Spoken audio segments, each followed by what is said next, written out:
listeners, David here, host and creator of the Retro Rumble podcast, interrupting another episode to give you a quick heads up.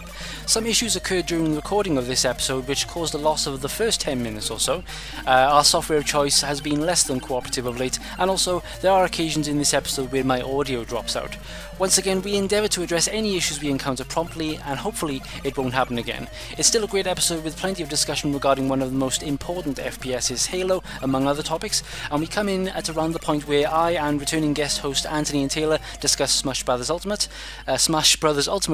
so let's get back to the show.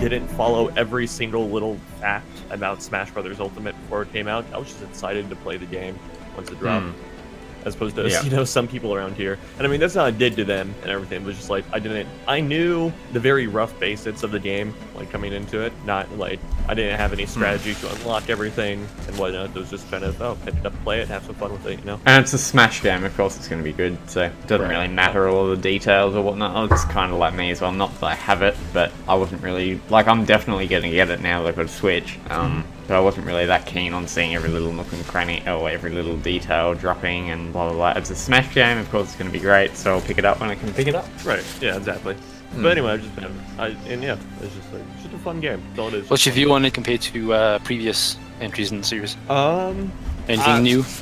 Or unique? Maybe I haven't gotten used to it, but the game, the Ultimate, feels a little bit laggier in terms of latency and everything, and in terms of things processing. Maybe I just need to. I have yet to throw it on the bid screen or something, so maybe I'll notice more details on the bid screen. But past that, I think in general it's the best iteration of Smash yet, except for that. And I've played all of them. So cool. So I just want to remind listeners that recently we wrapped up on our top 50 weapons list. We have our number one. And so to decide, we literally built a coliseum to fight each other, and we called it the Coliseum, and we fought with the weapons to decide which one was the best. And we finally have, after lots of blood spilled and broken bones and scars and hair pulled and t-shirts torn and all that, we finally have our top 50. And what do you? I mean, without spoiling it, guys, are you happy with the list? I mean, it's hard not to go into it without spoiling it, I suppose. But try your best. I have yet to look at it. Oh, really? Good job. Yeah. So it's like I usually write for the group articles and everything, but I took this one off. So I have yet to actually look at it, even though I have full access to the chat and everything. But so I think I'm probably gonna wait for a publish date to see it. Oh, cool. I like that. Yeah. I mean, I'm happy with it, relatively. There are a couple of weapons here and there that I would have liked to see either on there or up further, i.e. DK's gun, of course. But apart from that, I think it's a very solid list. It is obviously our opinions, and it's in no means a full comprehensive list of these are the best weapons, but this is what we think are some of the best ones anyway. Yeah, so when it does go up, listeners, we want to hear your opinions, of course. Definitely. We don't want you to. In fact, we don't want you to agree with us. Really, we want your opinions. So this is what we think, and we want your views on it. We're not saying this is the number one weapon, and everyone else. There's people who agree that this is the number one weapon, and everyone else is wrong. It's not that at all. It always happens with lists, doesn't it? Yeah. Where's XYZ? Where's this? This list is made by a bunch of idiots. You always get that. Yeah. It's expected, isn't it? We got it for the RPG list, I think. Probably for the what was the other list we did? FPSs. Oh yes, of course. Yeah. That was a tough one for me. Number 7, Half-Life. But then again, it's best, isn't it? Not iconic. If it was iconic and important, it would be above even the topic we're going to be talking about right now. So, Yeah. although you might disagree with me, Taylor. Actually, all right, hold okay. on. I need to clear some reputation up a little bit. I've actually, so I found this really neat documentary on YouTube that came out a couple days ago called Unforeseen Consequences, and it was like almost 2 hours about the development of like Half-Life and Half-Life 2 and everything. Yeah. I just sweet. Let's like, check that out. yeah, I found it really, really fascinating. And so, in a way, it's almost like a newfound respect for the game. So, I mean, I do have Half-Life Source in my library, so maybe it'll go. Maybe with a renewed eyes and an open mind, I'll go play Half-Life.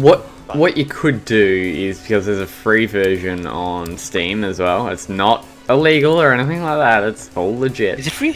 Yes, it's free. It's called, like, it's some Russian name or something, and it's a co-op version, so you could play through it with somebody else that might, Gotcha. you know, lighten it up I am familiar or with something.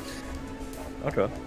So that could be, I think that's Half-Life 1, though, and it's basically exactly the same game, but they've just open sourced it to allow for co-op. Oh, okay. Cool. Yeah, and if you just fancy the original experience, I believe it's on Steam. For £7 UK, so I'm guessing that's about 10 or 11 bucks. Oh, sweet. I bought on a summer sale like back in 2013. Yeah. Oh, there you go. Excellent. There you go. Yeah, more than worth a buck, definitely. So, guys, some interesting events in the news. If we dive straight into that, and probably should dive into the one that's been causing the biggest stir first, I think. So we've got some posters for an upcoming movie. Yeah. And some people are confused, actually. Two posters, I believe. Yes, two have been released for the upcoming Sonic the Hedgehog movie, and featuring some very interesting physical features of Mr. Sonic the Hedgehog himself. So, guys, what do you think of the posters? Interesting. Taylor, go for it. Disgusting. This movie is completely disgusting. Okay. Disgusting. Wow. Okay. Strong words. I was not expecting that. Okay, I guess, I don't know, did you guys ever watch the cartoon Sonic X? Don't think so. I think I saw like 1 or 2 episodes of it, but that was about it. So I know a best way to sum it up would be, I know some people were weirded out about the Detective Pikachu movie and everything, with the realistic rendition of Pokemon and everything. Yeah, so by comparison, that's how you do realistic renditions of these video game creatures. Sonic, from what we've seen so far, is not how you do it. He looks like a, I don't know, he looks like a He looks mutant like a blue or something. furry man. Yeah, And he it's really does. strange. Yeah, that's what I thought. I thought he was a man dressed up as Sonic the Hedgehog. So did I. Like a half decent Halloween costume, like or that. just a half decent cosplay. The poster that's got him sitting on the what's the bridge? Empire State Building. Not Empire State Building. San crappy. Francisco's. Yeah, that's the one. Golden Colin State Taylor, Bridge, you're is the American. it? Golden State Bridge. The Golden Gate Bridge. That's the one. Golden That's Gate. the one. That's the one. It's interchangeable. Depends on how patriotic of a Californian you are. Okay, cool. Oh, okay. Like it shows kind of his, I think it's right hand leg kind of thing, and it looks like a hairy man. That's all I'm gonna say. Who's had an accident in an ink factory? Yes, exactly. Right, exactly. And it's like also, it's like, oh, this is like the camera is in his crotch region. Like, yeah, it's like, Well, oh, I thought of it like- this is what the Golden Gate Bridge looks like from Sonic's crotch. You know? I thought of it like as if he was sitting down and he had like his phone and sort of resting on his stomach. That's how I kind of reviewed it, because I think I just didn't want to sort of think of a Sonic's crotch. That's probably what it was. You can still kind of see your torso. I think that's almost Yeah, the I scariest part. Like, we don't quite know whether or not Sonic in this movie has a torso or not. Maybe he's just legs and a head. Well, I wanted to sort of go into that because man. I'm actually quite okay with it. The only poster I didn't like was the one with the slightly silhouetted Sonic. I just thought that was generally a bad poster. It looked a bit weird. I don't know what Sonic was doing. You couldn't tell if he was mid-run, if he was tripping over. He was strange, and his hands looked weird as well, kind of creepy in fact. I think so. We got a character here who is ever so slightly anthropomorphic, nothing like a hedgehog, really, other than the spikes, I guess. So we got this really bizarre looking creature. When you think about it, Sonic is really bizarre. He's like this little ball with tiny legs, this big spiky head, 2 eyes that sort of fuse into one, and a big rotund tummy, and that's him. And that's obviously down to the limitations of the Genesis and pixel art and such. And also, you kind of rolled into a ball, so it makes sense to make him look like he was kind of like a ball with legs, I guess. So to convert that into a realistic looking Sonic, they had to make these creative decisions and say, well, we can't make him look flat. He has to look like some sort of animal, so we've got to give him fur. And also, the guy's running constantly. He's gonna have some definition. He's gonna look. They've made him look a little bit more realistic, and I'm actually okay with the look. I just think the posters are a bit strange. That's all. No, I'm okay with the fur. Like, that's not the issue. I'm okay with the color. It's just like he looks too man-like. That's the thing. Yeah.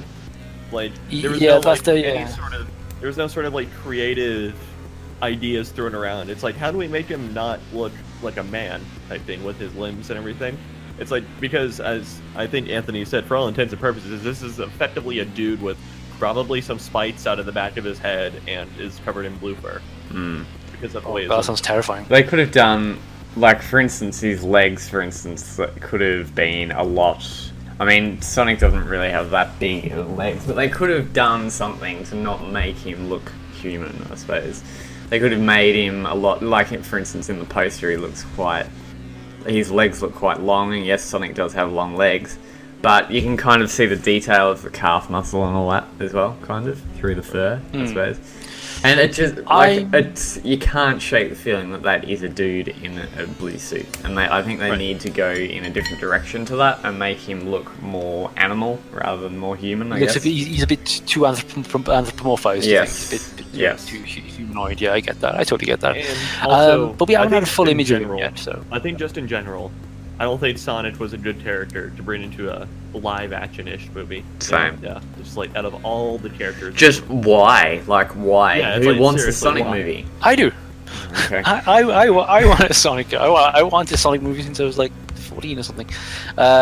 So there were actually 3 posters bounding around. There was one on the Golden Gate Bridge. There was one of the silhouette, and there was another one in a car. Yeah, I've seen the other one.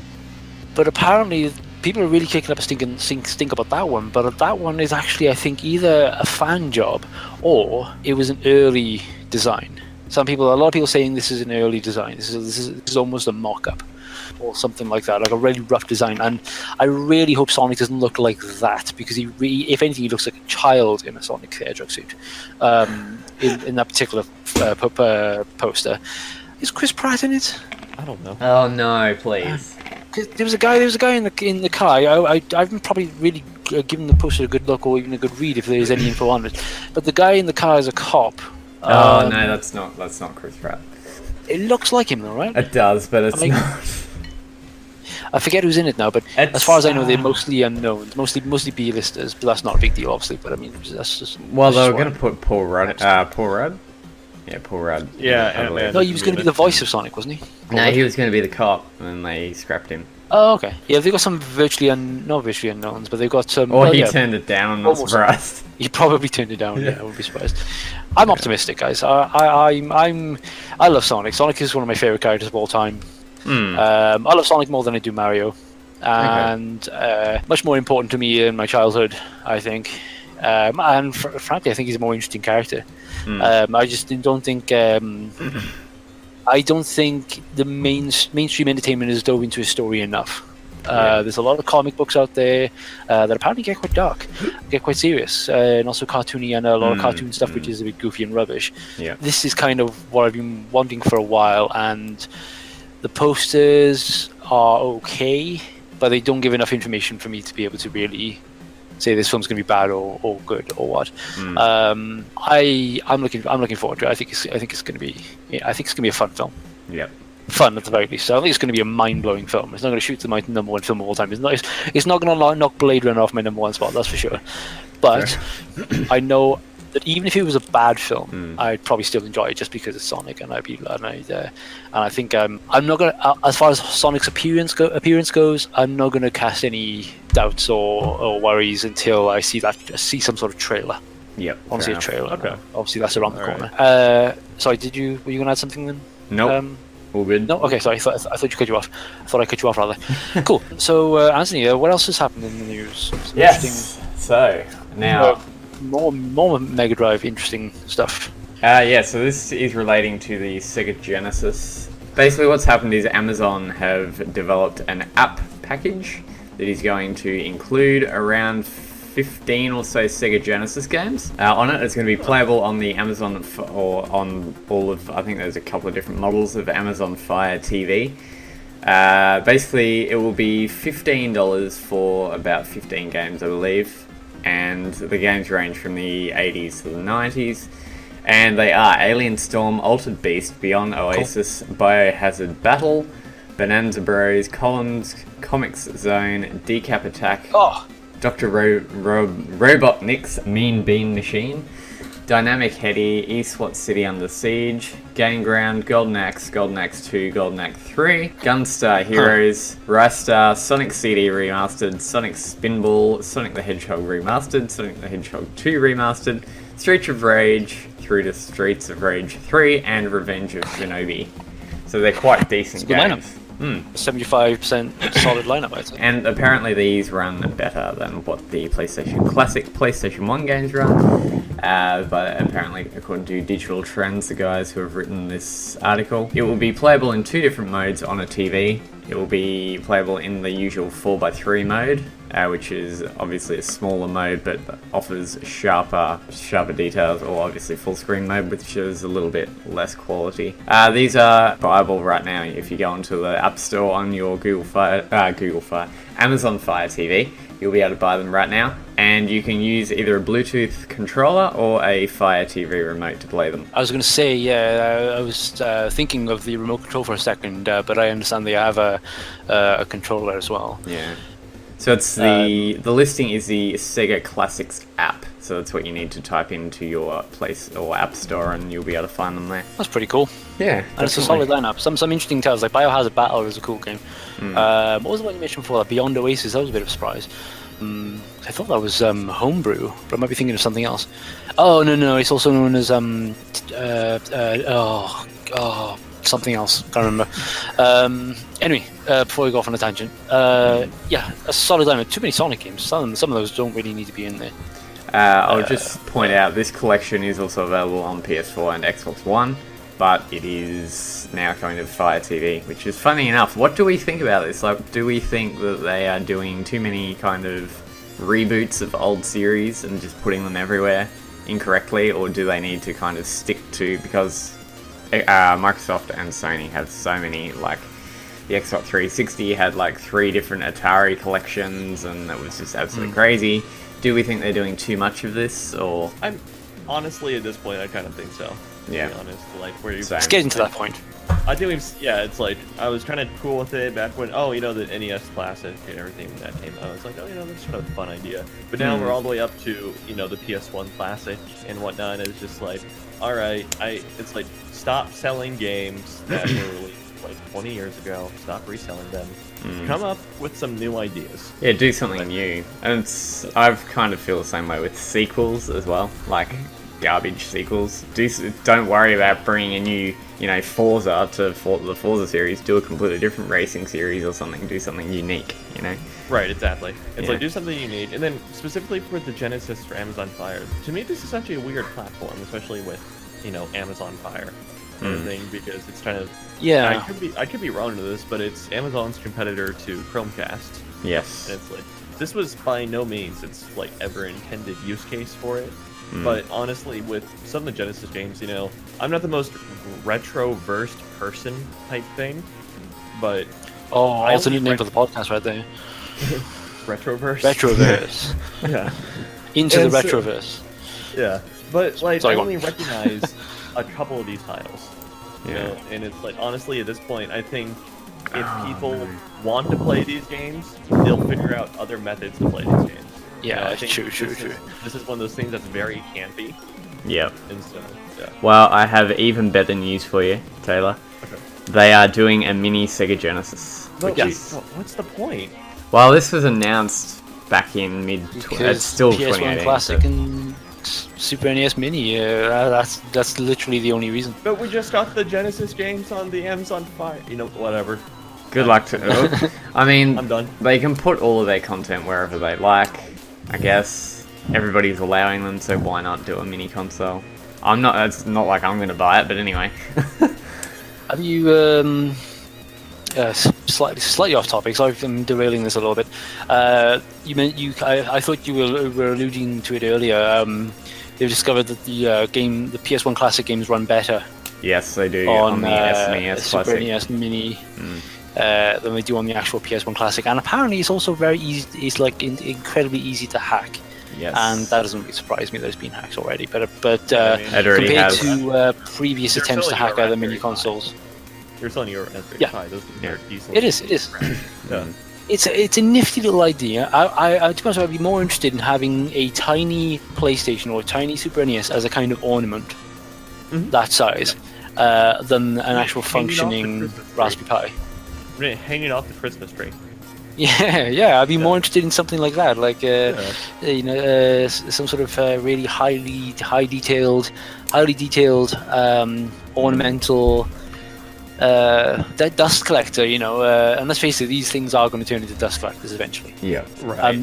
The PS1 Classic has not long been released, and I already seen one at my local pawn shop. So there's a branch. No, sorry, it wasn't a pawn shop. It was there's a branch of video game stores here in the UK called CEX. Yeah. And I don't know if that's elsewhere. I know it's pronounced like you think it's pronounced as well. Not here. I'll Not here either. Yeah, because I believe it stands for Cardiff Entertainment Exchange. So it started here, I believe, in the capital of Wales. So that's why I believe it hasn't really gone that far. Anyway, Yeah. so this one has been recently established here in Pontypridd, and where I'm from, and it's already got a PS1 Classic on the shelf. Like, Cool. I find that really strange. It's pretty much the same with every console. Yeah. When the PS4 came out, I saw that in the shops pretty much straight away. I mean, I don't get it. To me, with the whole retro thing, they're overdoing it. They need to stop doing it. Like Rare's done it with the Rare Replay. I mean, that's kind of to be expected because that was like a older thing that Microsoft owns now.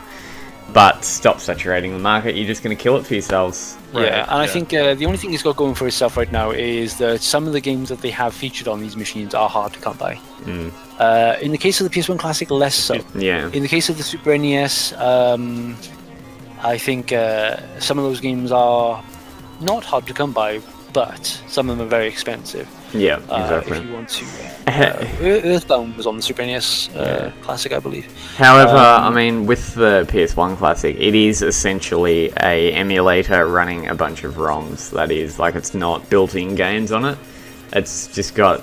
Basically, Sony's developed an app that allows them to play the individual game ROMs. So they're basically emulating. So if they can do it, anybody else can do it. And that's the thing. Yeah. Why buy a $200 console over here when you can just do it yourself? Yeah. For free. If you don't have a 3D printer, there are plenty of third parties out there more than happy to construct something for you. Exactly, in fact, I haven't looked, but I bet if I jumped onto a good old Google right now and typed in Raspberry Pi case, Sega Genesis or Mega Drive or whatever, anything in fact, Apple Bandai Pippin, anything. Yeah. Someone has created... it's gotten to the point now where we're starting to do mini versions of consoles that were complete failures. The Philips CDI, for example, although that was kind of rumoured, and a guy tweeted out to Philips a few weeks back, basically asked for a Philips CDI, and they actually responded to him and said, "We'll consider it. Can't promise anything, but we'll see what we can do." Is quite literally what they said, I believe. Yeah, okay. But the Philips CDI, it's a very interesting console from a collector's point of view. But as far as games go, I can't see that being a big draw. That would be a failure from the gate. Yep. Yeah. But sometimes games get released on modern consoles physically, I'm trying to segue nicely into our next news segment here, and I think people would prefer it this way. Collections on CD, on disc. i.e. Spyro, Crash Bandicoot, all that kind of stuff. They've sold quite well. That's what people prefer. Exactly. Virtual Console was hugely successful for Nintendo. Yeah. Well, it wasn't hugely successful, but it wasn't a complete failure. It did well for itself. It did well for them, and it was popular.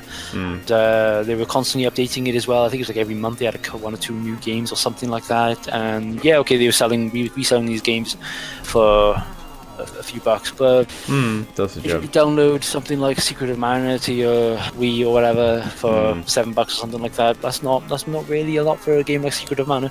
Exactly. So that's really the way to go. It's away from the physical. As much as I hate to admit it, we're going quickly into a completely digital age now, where everything is on demand.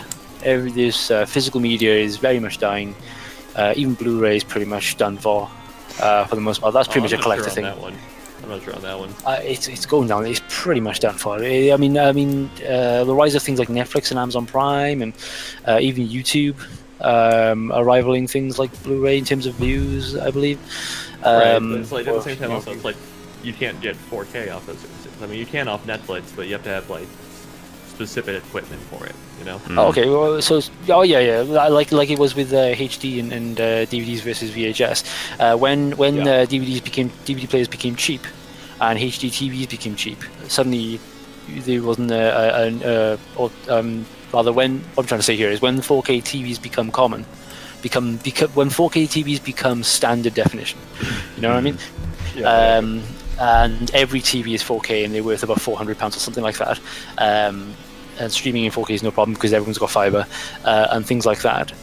That's when I think physical media will sound its death knell, or whatever the phrase is. Its death rattle or something. Funnily enough, Sony has actually announced this. Jak and Daxter, the original series that was on the PS2, are getting a physical limited release on the PS4. So it's quite random.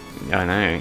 So these are being reprinted on disc as PlayStation 4 releases by boutique publisher Limited Run Games. The first Jak and Daxter, The Precursor's Legacy, goes on sale today in extremely limited quantities. This was written in December 7th. So, like, last week. So they're already out, funnily enough. The publisher's re-release of Naughty Dog's Jak and Daxter games will be physical discs that play those PS2 games on PS4. Limited Run Games opened sales earlier today. Only 7,500 copies will be printed. 2,500 collector's editions and 5,000 standard editions as an unusual move, but one clearly aimed at collectors and hardcore Jak and Daxter fans based on the collector's edition content. So, and they're on eBay right now for like $500 or something like that. So they haven't even updated the graphics or anything. It's just a reprint. That's all it is. So they're exactly the same games, but on PS4. But why? Okay, this is my least favorite so far. And I'm a decently big Jak and Daxter fan. Like, this is my least favorite so far. Nothing changed. It's just literally here it works on PS4. So it's basically the same game but backwards compatible. Yes. Not backwards. Yeah, backwards compatible. Weird. And the collector's edition one in the US is selling for $74.99. It comes with a Jak and Daxter, obviously Jak and Daxter is the Precursor Legacy. This is only one game, mind you. This isn't the whole series. This is just one game. Foil stand rigid CE box, official soundtrack including unreleased demos and alternative recordings, 18 by 24 inch poster, design archive, a deep dive into Jak and Daxter, the Precursor Legacy, 16GB memory card USB drive, foil trading card set, and 3-inch Precursor orb decorative statue for $74.99. Okay, that's alright. You get a lot more bang for your buck there, but just buying the game seems a bit pointless. Yeah, okay. Yeah.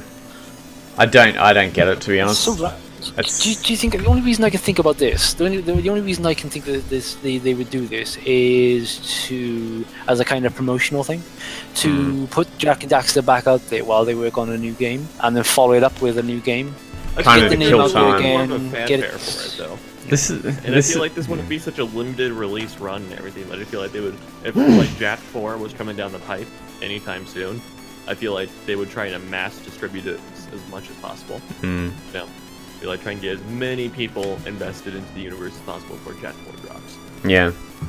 They are also going to be doing Jak 2, Jak 3, and Jak X Combat Racing by June 2019. I did not know they had a racing game. Yeah. Or combat racing game, or vehicular combat. It was bad. Yeah? Okay.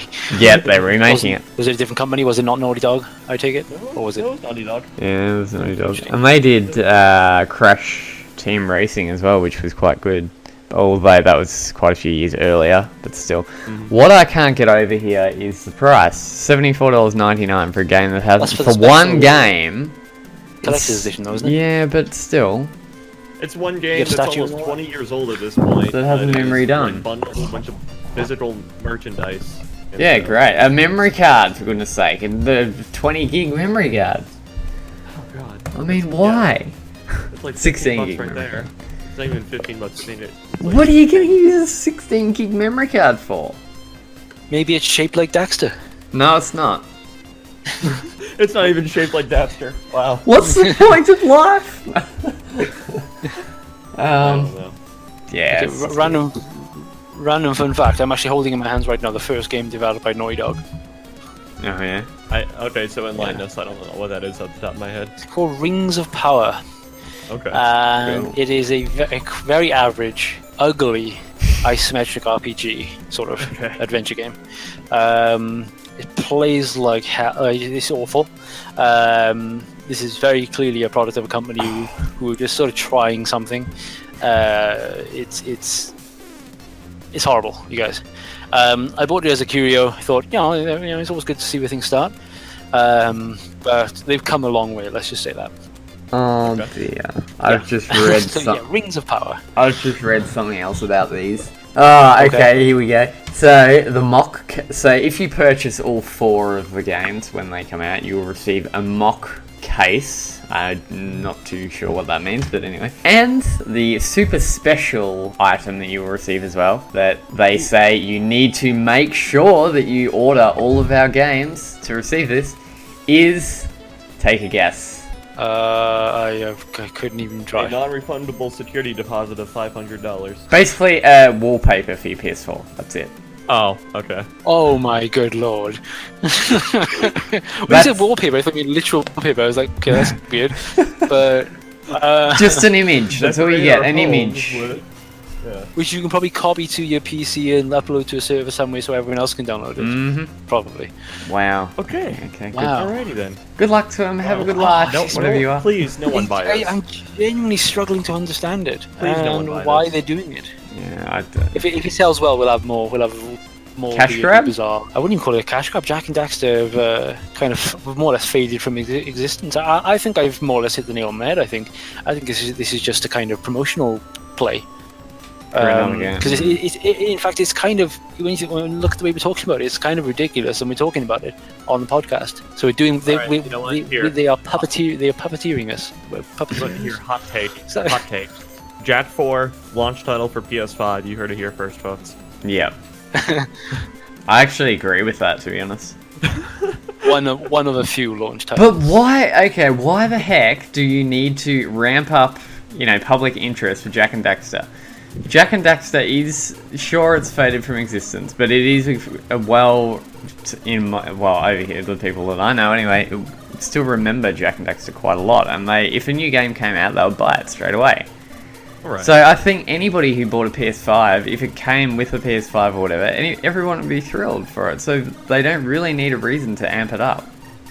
And it's like, as I said before, it's like, I don't understand, with the physical release and everything, why, it's like such a limited run and everything, this will not get people interested in Jak and Daxter and create any sort of demand for a fourth game, if it's such a limited release. Because, it's a very specific set of people that'll buy this, and that's people who have already played the games, It's like, some dude who's never heard of Jak and Daxter isn't gonna, walk in, see this thing at like GameStop or whatever and be like, oh wow, this is like $75. It comes to the SD card.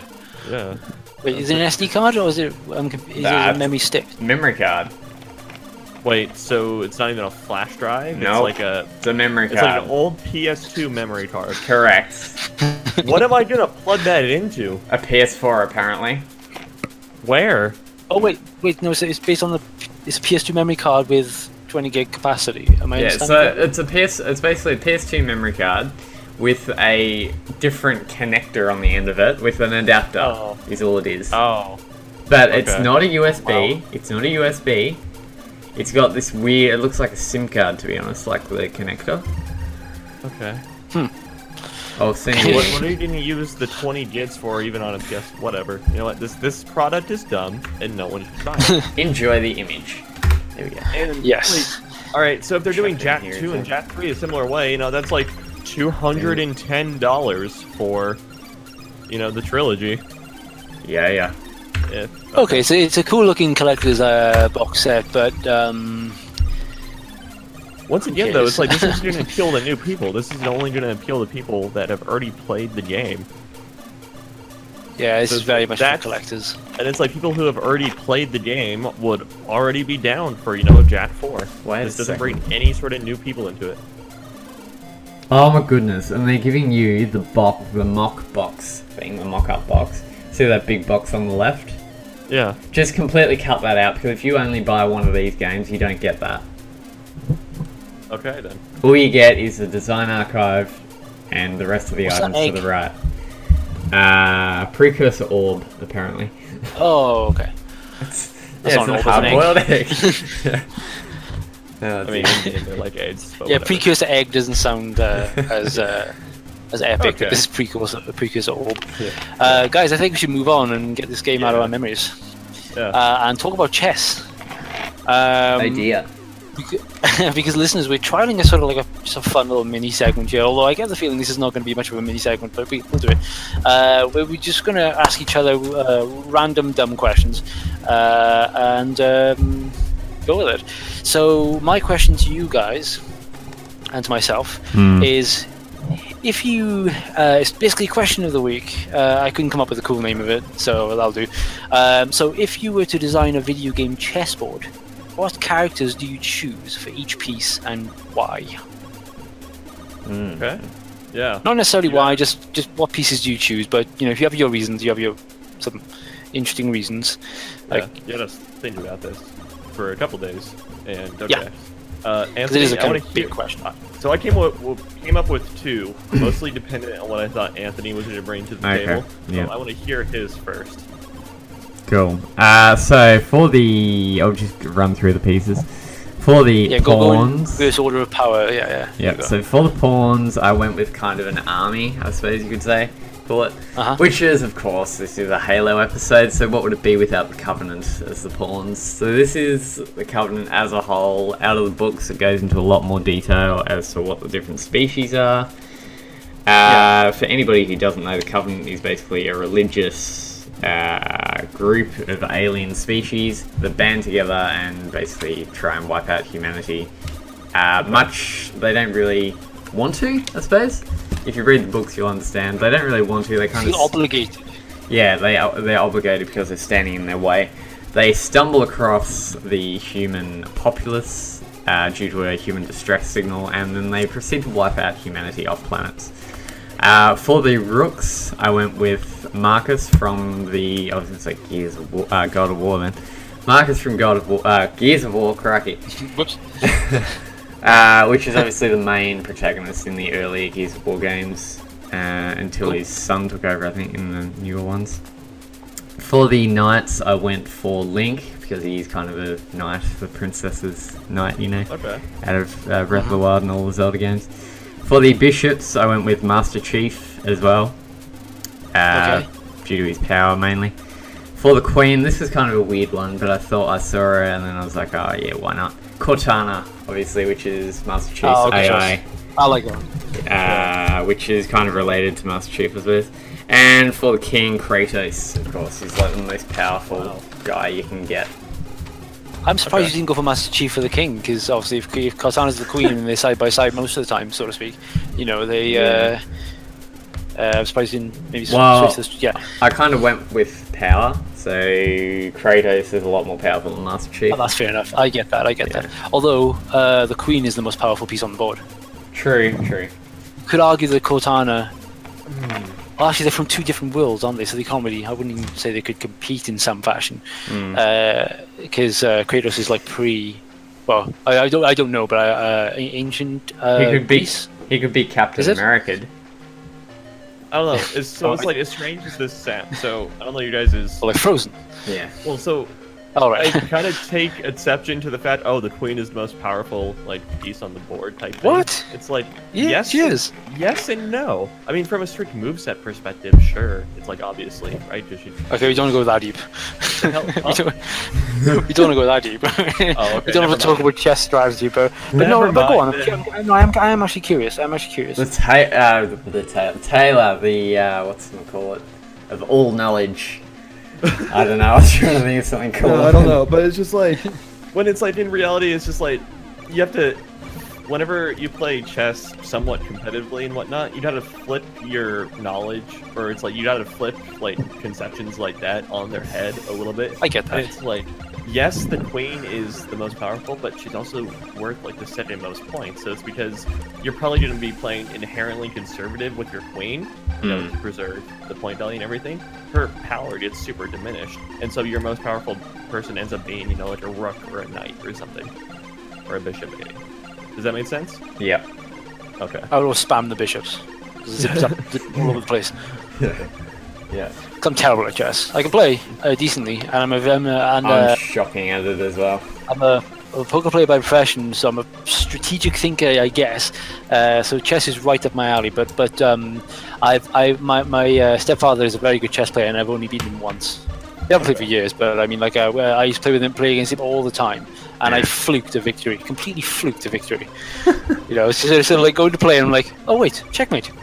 I didn't realize I had accidentally I didn't realize I had accidentally checkmated him. So who wants to go next? Oh wait, have you finished? Taylor, go for it. I'm done. Go on, Taylor. Alright, so I settled on a Legend of Zelda Twilight Princess themed board. Okay. Ooh. Yeah. So on the white side, Some people are hating that already. I'm sure. Some people. Yeah. I don't understand the hate for Twilight Princess, but go on. Yeah, I couldn't tell you either. But anyway, it's my second favorite Zelda game. But anyway, so for the pawns, there are 8 pawns on either side, right? Yeah. On the white side of the chessboard, the pawns. You're going for both sides. I like the idea. Yeah. How do you think about that? It matched really well with Zelda. Okay. Or especially Twilight Princess. And so anyway, so with the pawns, in sets of 2, there's like Zoras, Gorons, and then 2 like Hylian Knights. And then what's the other race in there? And then this one is kind of funny. I'm sorry. The 2 monkeys from the Forest Temple, or not, but from like the very first dungeon you do in Twilight Princess. Yeah. I thought that was kind of funny. So, yeah. And then the 2 rooks that are on this side, I thought it'd be cool to have a couple of bosses that turned out to not be like so evil. Yeah, so I have one of the roots, the 2 roots are the even bigger monkey that you fight in the Forest Temple and everything. Yep. The knights are the dude from, what's it called? In the Goron, the second dungeon, that's the Goron, the boss of that, their renditions of him, because it turns out not such a bad dude. Demogorgon? No, not Demogorgon. Giant. Yeah, I know the one, but I can't. It starts with a K, doesn't it? Dodongo. Dodongo, isn't it? Dodongo, yeah. Is it Dodongo? No, it's not Dodongo. Okay. No, that's Dodongo's cavern. Yeah. You're thinking Ocarina of Time. Yeah. You're thinking Ocarina. Yeah, but so was I. Yeah. And then this is actually the only like universe-breaking one that I could that kind of had to do it, and it delves into Ocarina of Time a little bit. I actually have for the bishops, I have the prince from Breath of the Wild, the Prince Zora from Breath of the Wild for the bishops. I completely forget his name. Hold on. He's in Brit. Yeah, I know his name. Oh heck, I literally just did that area too. Great, save my memories out of it again. Stuff with a D. Sidon. Sidon, that's it. Yeah, Sidon. And that was the only like universe-breaking thing I had to. And then King and Queen should be pretty obvious. King is Link, Queen is Princess Zelda. You know, that should be. Yeah, and that's the white side. Okay. And then for the black side, if you play Twilight Princess, you know it's like there's the realm of Twilight and everything. You know, the whole like light versus dark is super duper obvious. So on the black side there, the pawns are kind of the mishmash smattering of the Twilight, just kind of like the Twilight lackeys, everything. Yeah. The creatures that are on all fours have like the face for heads and everything, mixed with like the bokoblins and everything, the goblin-looking creatures. Yeah. And whatnot. And then, yeah, past that, the pretty much it's like the royalty pieces, so to speak, are kind of the bosses from the later half of the game and everything. Yeah. So it's the roots are the bosses from Arbiter's Grounds. So it's like that giant skeleton thing. And then the knights are the Bokoblin riders, actually, or the big dude that you fight that one time on the bridge, and then the other time just before Hyrule Castle. Yeah, I remember that. Yeah. The bishops are the dark nuts, which are like those darkened armor type thing. And then this is a little bit of controversy, but I kind of wanted to flip the whole like, you know, white is good, black is evil thing on its head. But the king is actually Zant. Yep. And the queen is Midna. Yeah. So, Cool. yeah, that's good. I was before you said, or when you said black, I was thinking he's gonna go queen as Midna. Okay. But yeah, it's like, you know, Midna, you know, she's not evil or anything. So. And technically all of the like shadow beasts or twilight beasts or whatever are her soldiers anyway that have just turned bad. Yeah. So, yeah. And it's like Zant didn't used to be bad, it wasn't until he got corrupted by Ganon, but that's some Twilight Princess lore. Anyway. Cool. So, yeah. David, what do you got? Cool. I'm starting to realise mine's a total mishmash of random characters. And the reason being, listeners, is because I forgot, sort of. After badgering these guys to do this, and saying like, oh, this one's going to require some forethought. You might want to give it a couple of days. And I gave it about 5 minutes. Yeah. So, mine's kind of a very much a mishmash of characters. So, and as you guys were talking about the pieces, I'm starting to realise that the naming of the pieces, I'm guessing, is some sort of this regional differences. Can I assume? Like what is a rook and what is a knight? Like some people call the castles rooks, I believe. Yeah. Some people call the horses rooks. Some people call them knights. Really? I just call them horses, to be honest. And I think it's just those two that get the names get mixed around as far as I know. Yeah. But anyway, so I'll just go through mine in order of, I guess, power. Although some chess expert is listening to this, going like, "No, that's totally wrong." But I'm right in the pawns, right? The pawns are the weakest. Although they can become. Oh wait, no, I'm thinking of checkers. I was going to say the pawn. No, the pawns can become queens, right? No, it's only the rooks. It's any piece. No, it's pawns. No. You can upgrade the move set, but there's nuances to it. But anyway, past that, it's just like. Anyway, yeah, back to the list. Okay, so my pawns. I think you know what my pawns are. My pawns are head crabs. Just an army of head crabs. That's pretty cool. I have no idea what they are, but anyway. They're the little fat kind of. They look like chicken nuggets on legs. they and Half-Life. and probably healthier to eat. Okay. Yeah, you know, there's a little jumpy little things that jump on people's heads and Yeah. I remember them. Yeah. I'm starting to realise I really should have gone with a Half-Life themed board. But what would I do for the castles? Anyway, so yeah, there's my pawns. That's just because, you know, the pawns are expendable, and you kind of expect it to in most cases. They're kind of there as a kind of a lure. Sometimes, you know, you can utilize them in different ways, and the head crabs kind of can be as well, I suppose. So what shall I go into next? Just go into the castles or the rooks, whatever. Okay. The castle bits. I go for one quite quite literal. I've gone for an actual building here, which I feel would be the right thing to do, right? Building on legs. Well, they are castles on a chessboard. Explain how they True. the whole thing makes no sense. I was trying to view them as like sentry towers type thing, like movable siege towers. Yeah. But whatever. So I wonder if you guys recognize this building, the Teminegru. Yes, I've heard of it. Yeah, from Yeah. the Devil May Cry series. Yeah. Nope. And it is the large building Hello. that protrudes out of the earth. Sounds kind of great. Power unlocked by the right person, etc. and stuff. But it's an epic building. Basically corkscrews out of the earth, and you ascend it in Devil May Cry 3. And that's all I can really say about it, really, because it's just a really awesome looking building, just jutting out, just appears out of nowhere, cuts through the earth, destroys half a town, wakes up Dante, and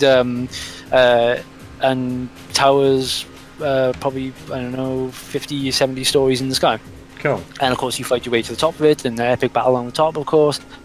Classic video game stuff. So it's a really, really cool building, and I would love a sculpture of it. No particular tactical reason.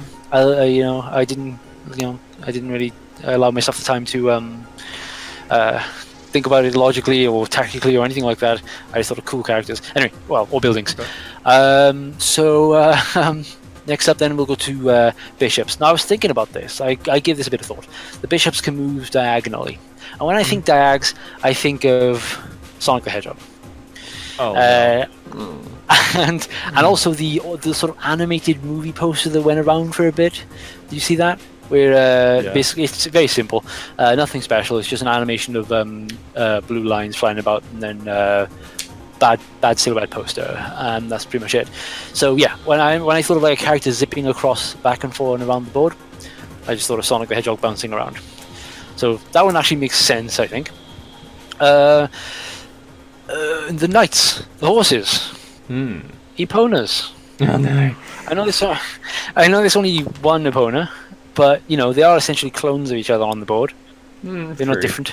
True. So, is there another horse I can think of actually I can squeeze in there? Nothing comes to mind. The only other famous horse I can think of is Artax, but that's obviously from a movie. You could go with War's horse, whatever his name is. Don't know what his name is. How about Epona? Yeah, but you need two, don't you? You can have duplicates. Oh, yeah, true. Oh yeah. I know. But I was thinking of maybe if I choose Epona for one, I can maybe think of a different horse. But I genuinely could not think of another famous horse, although there probably is one. And Shadowmere. Oh yeah, Shadowmere. Heck yeah. Yeah. Yeah. I can almost picture one in my head, but I can't think of what it's from. Anyway, doesn't matter. Maybe I'll shout that out halfway down the pod, because that'll probably happen. My queen, my liege. Wait, no, wait. Wait, is that a proper salutation for a queen, or is that just for My the king? liege is for the king. Yep. Yeah. My lady. My lady. Yep. Thank you. Okay, I'll go to the king. Actually, no, I'll go to the king last. My queen is arguably the first lady of video games. Okay. You could therefore say the queen of video games. Princess Peach. Oh no, that chick from Donkey Kong, whatever her name is. Oh no. Pauline. Not Dixie Kong. What's it called? Pauline. No. Did I get it? No. You mean? Oh, you mean Candy? Candy? No, none of the Kong characters. Oh, okay. But probably the most important female in video games. Because up until this point, female video game characters were kind of damsels in distress. I think I know and because this the one. queen Lara Croft. is Yeah, I was gonna arguably say. the most powerful, arguably, shall we say, the most powerful piece on the board, I've gone with Chun-Li. Oh, okay. Okay. Street Fighter action. Okay. Cool. Yeah, and she is, and also I kind of thought of her like 1,000. Oh wait, so what's it called? 100-leg kick. What's it called? Yeah. When it goes everywhere. So the queen goes everywhere. I don't know. I was trying to be logical about it. Anyway, No, that makes sense, actually. that's my queen is Chun-Li. Although actually thinking about it, a Street Fighter chessboard would be awesome. Kings. I mean, we Go on, lost have a him. guess. Oh no. Okay. Yeah. Oh. Hope we lose Taylor. No. We thought we lost you. You just cut out a bit. Oh, Oh, you okay. guys got out. Gordon Freeman. Oh, yeah. Yes. Okay. Sonic was going to be my king, but I thought no, he doesn't quite have the oomph, the gravitas as far as Gordon Freeman goes. So yeah, there we go. It doesn't make sense. It's a hodgepodge of random game characters because I thought of it just now. I'm sure I could come up with that better, but I think some of those made sense. Pawns are dispensable. Bishops, zip and dags. The king of video games is Gordon Freeman. I don't care what anyone says. And Chun-Li's a very important female in video games, so she's got to be the most powerful the female character on the board. Knights are horses, so who's the most famous horse? Probably Epona. And one of the coolest buildings in video games that I can think of that resembles a castle, or at least a cool castle, is Teminegru from Does Devil the May Cry horse 3. from Shadow of the Colossus have a name? Steve. Okay. I can picture a horse in my head, like from a Mega Drive game, I'm sure. Okay. But obviously I can't remember it, so obviously not that famous. So I don't even know what I'm even thinking about it.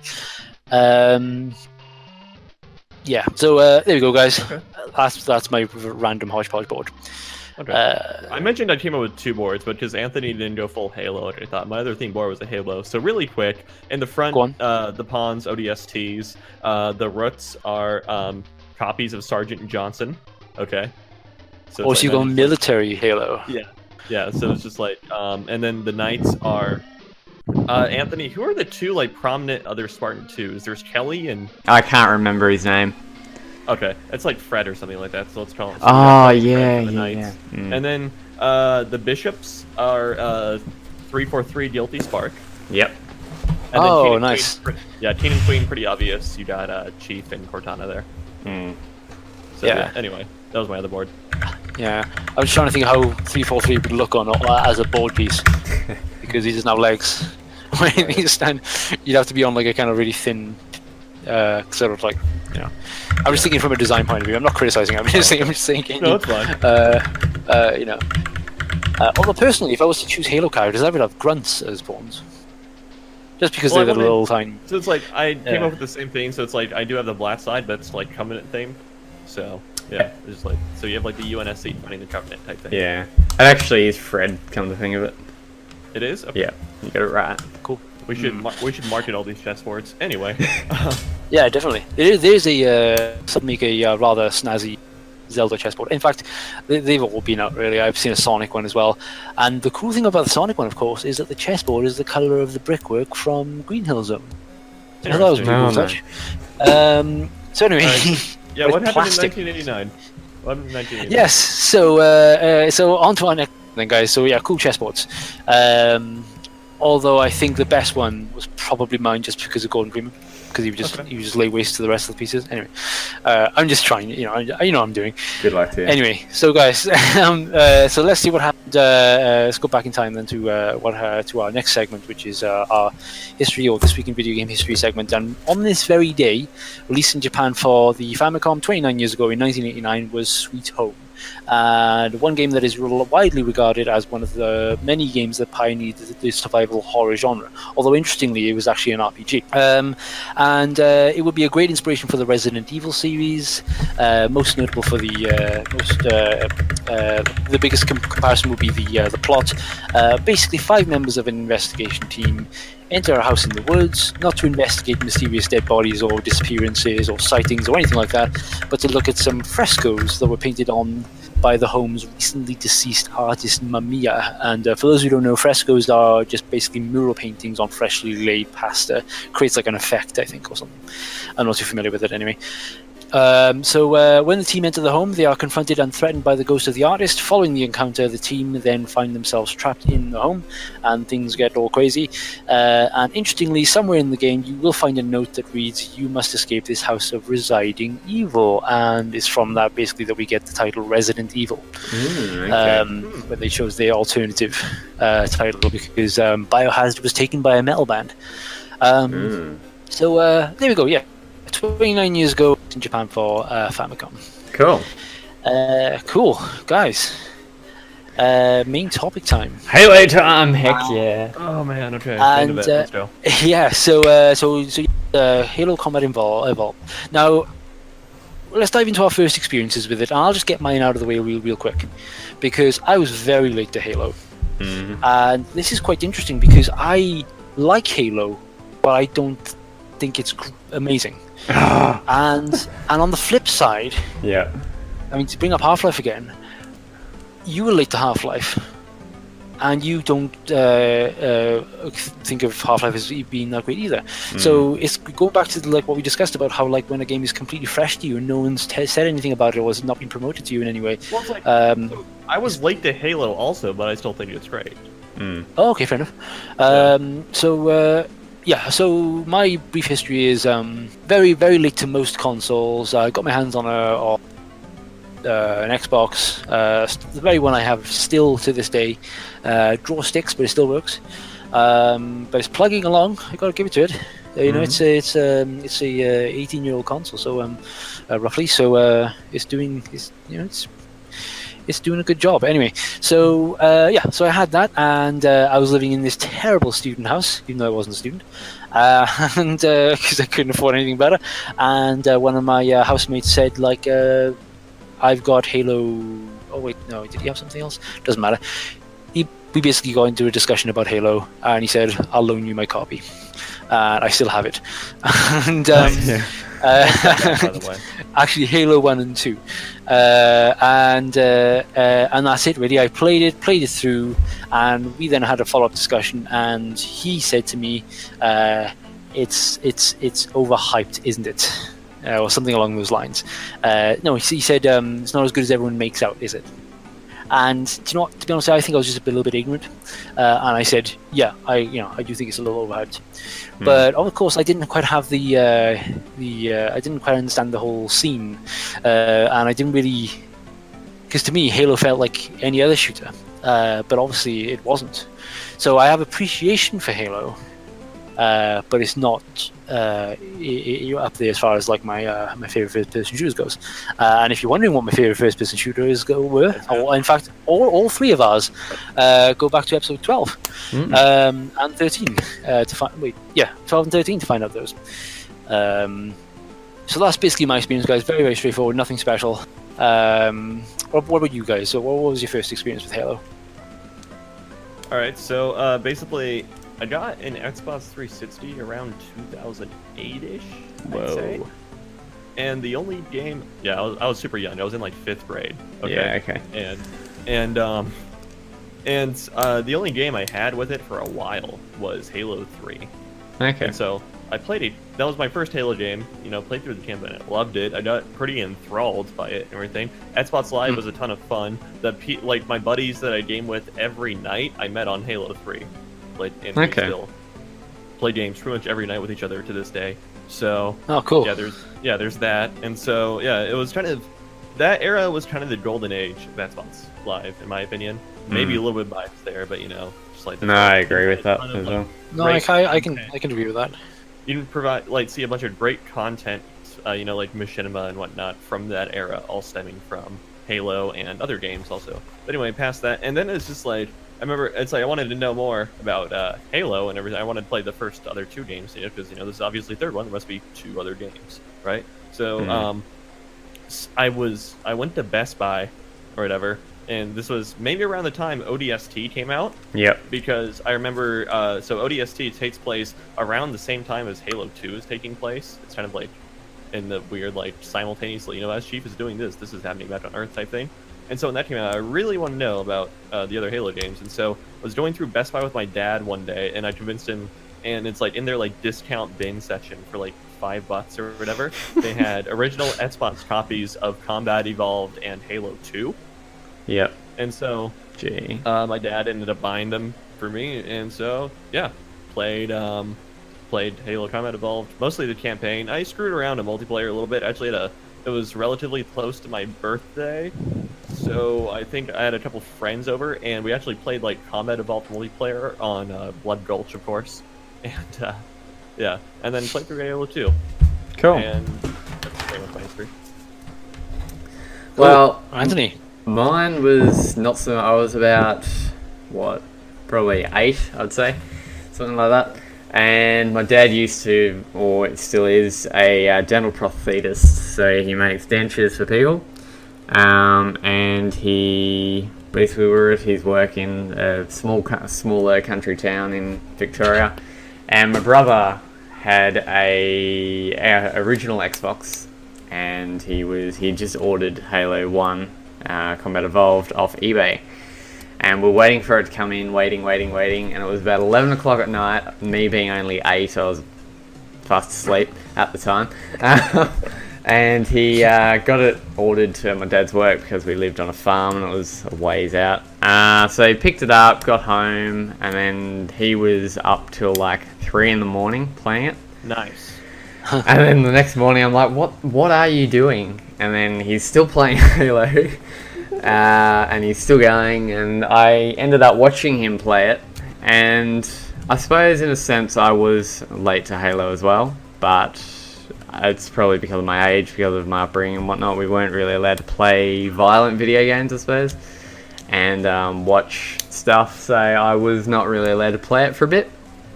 But I really kind of got into it probably when I was 13 or so. And from then on, like, I think I played Halo 3 first, like you, Taylor, and then jumped back to 1 and 2. And I've literally played 1 about 7 times. I've played 2 about... 2 is actually the only one that I've actually fully finished once. I've played 3 about 7 times as well. Played Breach over and over and over and over. And I absolutely love the series. It's the best shooters in my opinion. Combat Evolved is probably the best shooter of the time, is revered as. It is what changed the industry, the shooting industry, in my opinion. I might be wrong to some other people, but anyway. It's kind of what introduced kind of story-driven FPSs, I suppose you could say. Half-Life was before it, true. But I think it really... You expect me to jump in, aren't you? Maybe. But I think... You're slowly baiting as you go through. Yeah. I heard you bait for Counter-Strike, and now I heard you bait for Half-Life. Well, I think it is the game that kind of brings in the sci-fi element, the story element, and an absolutely great shooter element as well, and it kind of does everything right, kind of thing. So anyway, in a way. In a way. Come on, bring it up.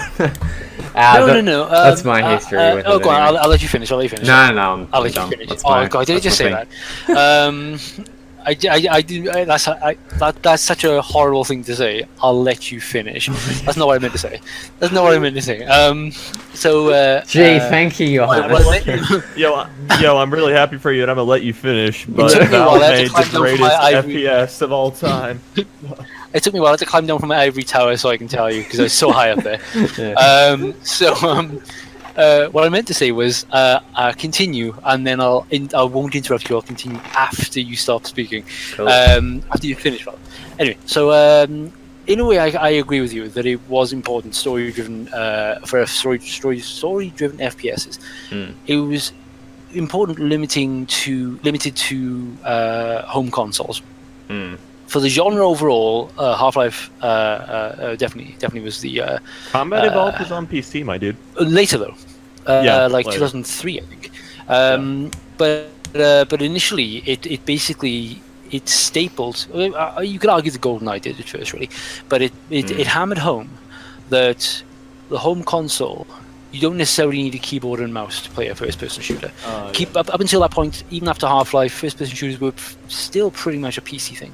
Halo, it was about the point of Halo where you could argue that Halo gave birth to things like Call of Duty and Medal of Honor and Overwatch and Borderlands and all this stuff, Bioshock and all that stuff. It basically established that a first-person shooter can be done very well and very competently on a console. And you could say comfortably on a home console, because obviously people were thinking that it couldn't be done, especially the movement of the camera. I think that was probably the main issue that people had, was with the aiming, and that's probably why a lot of early first-person shooters didn't really have the ability to look up. It was probably more of a graphical thing, or more of a technical thing, but it probably was done on purpose just because it was really hard to do. But it certainly wasn't the first to do it. But anyway, it basically established that a home console it can be a very good place for first-person shooters, and it is probably still now to this day, I would argue, possibly the best-selling genre for home consoles. Would you say? It's the best. It's the best-selling series for any home console. Oh, even the series, but I mean, like the actual genre stuff in terms of like FPS, RPG. Like FPSs are best-selling. Home consoles. Yeah. Because you got like Call of Duty, you got like Overwatch, you got Halo. Well, Bioshock, Halo, of course. So combine all those, and Half-Life 2, and combine all those, and they will probably top everything. RPGs and beat 'em ups and 3D platformers and all that. And I keep going back to Half-Life, and I try not to. I really do, but Half-Life is my way of what's the word? It's what I compare a lot of games to. It's what I can in terms of like how it affected me. Yeah, it's your standard. There's a word I was thinking of, like I can't quite get it. But anyway, I hold it up as an example of a game that was effective and was important. But it also was a game that it took me a while to realize how special it was. Halo is the same, but much later on, when I was much older. But even then, I played Halo the first time, but I was a victim of overhype. I knew I could hear it off in the distance, people saying Halo, best game ever, makes people buy an Xbox, and all this stuff. And I just didn't think anything of it, didn't really want an Xbox. And then I can't even, but then of course I was just given a copy, loaned a copy, and I played it and thought, yeah, it was good. But again, I was expecting like an amazing experience. But now, as I play it more, and obviously I'm more interested in the backgrounds of video games nowadays, and the development and the history and what led to the game and all this, I can therefore appreciate it. Now, of course, then I'm more interested in other people's opinions of it as well, or looking more into those opinions. So now I really appreciate it as a game, but I still think it's an 8 out of 10 for me. Okay. To put it quite simply, because I can't quite put into words what I'm trying to say here. But I would say for me it's like an 8.5, somewhere around there. Very good shooter, but not mind blowing. So should we go into a bit of history then of Halo, just to plow through that, so we can see where it came from. So Halo Combat Evolved, of course, is a very highly first-person shooter, and it was developed by Bungie and released in 2001. And wait, really quick. I'm sorry, David. Did you ever play Marathon? Any of the Marathon games? No, but I'm familiar with them. That was Bungie's first-person shooter, I believe, wasn't it? Yeah. Okay. I was just curious. Anyway, keep going. Sorry. It was basically when the Xbox, I was going to say Xbox One, but when the original Xbox came out, it was the launch title for the console, along with Forza 1, I believe. The original was it? Forza. Yeah, I believe so. I thought it was standalone. I didn't realize that. Although that makes sense. I don't think there was any standalone titles for any console, as far as I know. But yeah, it was a. But do you think that's what made it stand out? Just simply the fact that it was a launch title? Not necessarily, but I think it is what made Microsoft what it is. Not that it's very good today as a game developer, but... would you say that that's what the Halo made the Xbox? Yes, I believe it did. Yes. Yeah. I would agree. Almost completely defined the brand myself. around Xbox. Yep. Including the 360 also. Mm-hmm.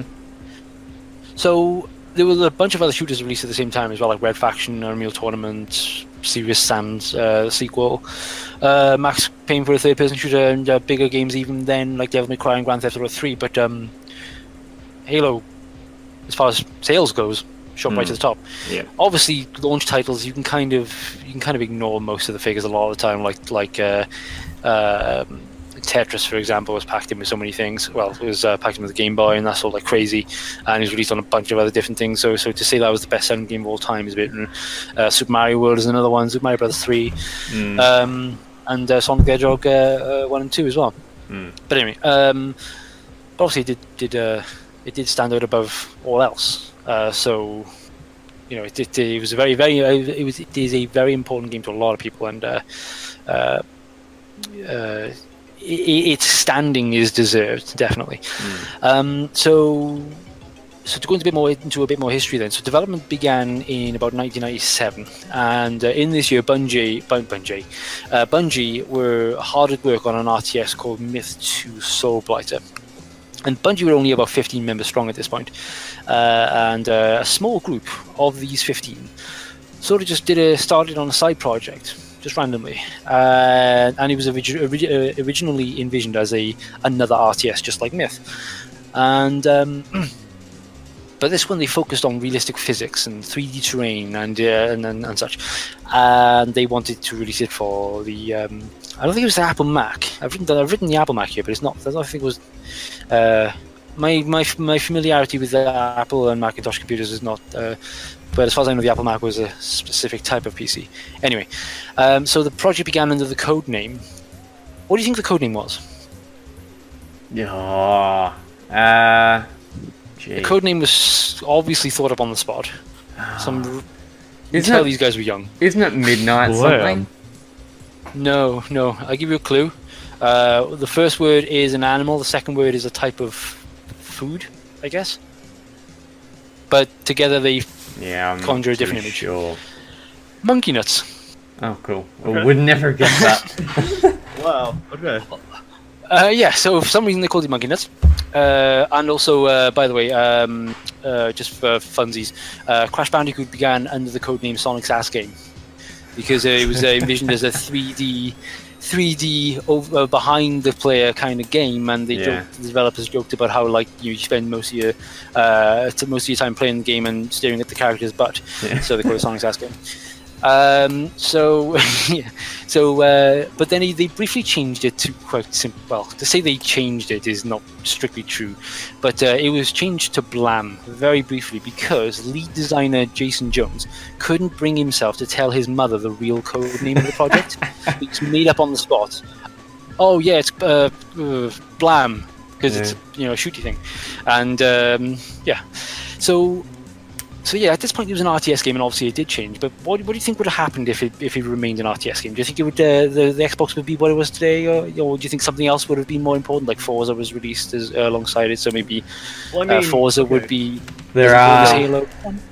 I think it's like so it wouldn't have been an Xbox launch title as an RTS game because it's just like console RTSs had not been tried up until that point. Yeah. So it's quite a niche genre as well. And also keep in mind this is the era of Brood War. So StarCraft Brood War. Halo Wars was done during Halo 2 time, right? No, it's like 25 years before. Yeah. Oh, really? I think. Yeah. It's the first contact with the Covenant. Oh no! I mean, when was it developed? The release. Yeah, when was it? I feel like Halo it's late. After Halo 3? It was after Halo 3, yeah. Okay. Oh yeah, that's right, it was 2 people. It was done as an there was kind of a demo expansion with Halo 3, now I remember. Yeah. Okay, cool. But yeah, if it was RTS, I think it would have been put on PC over a console.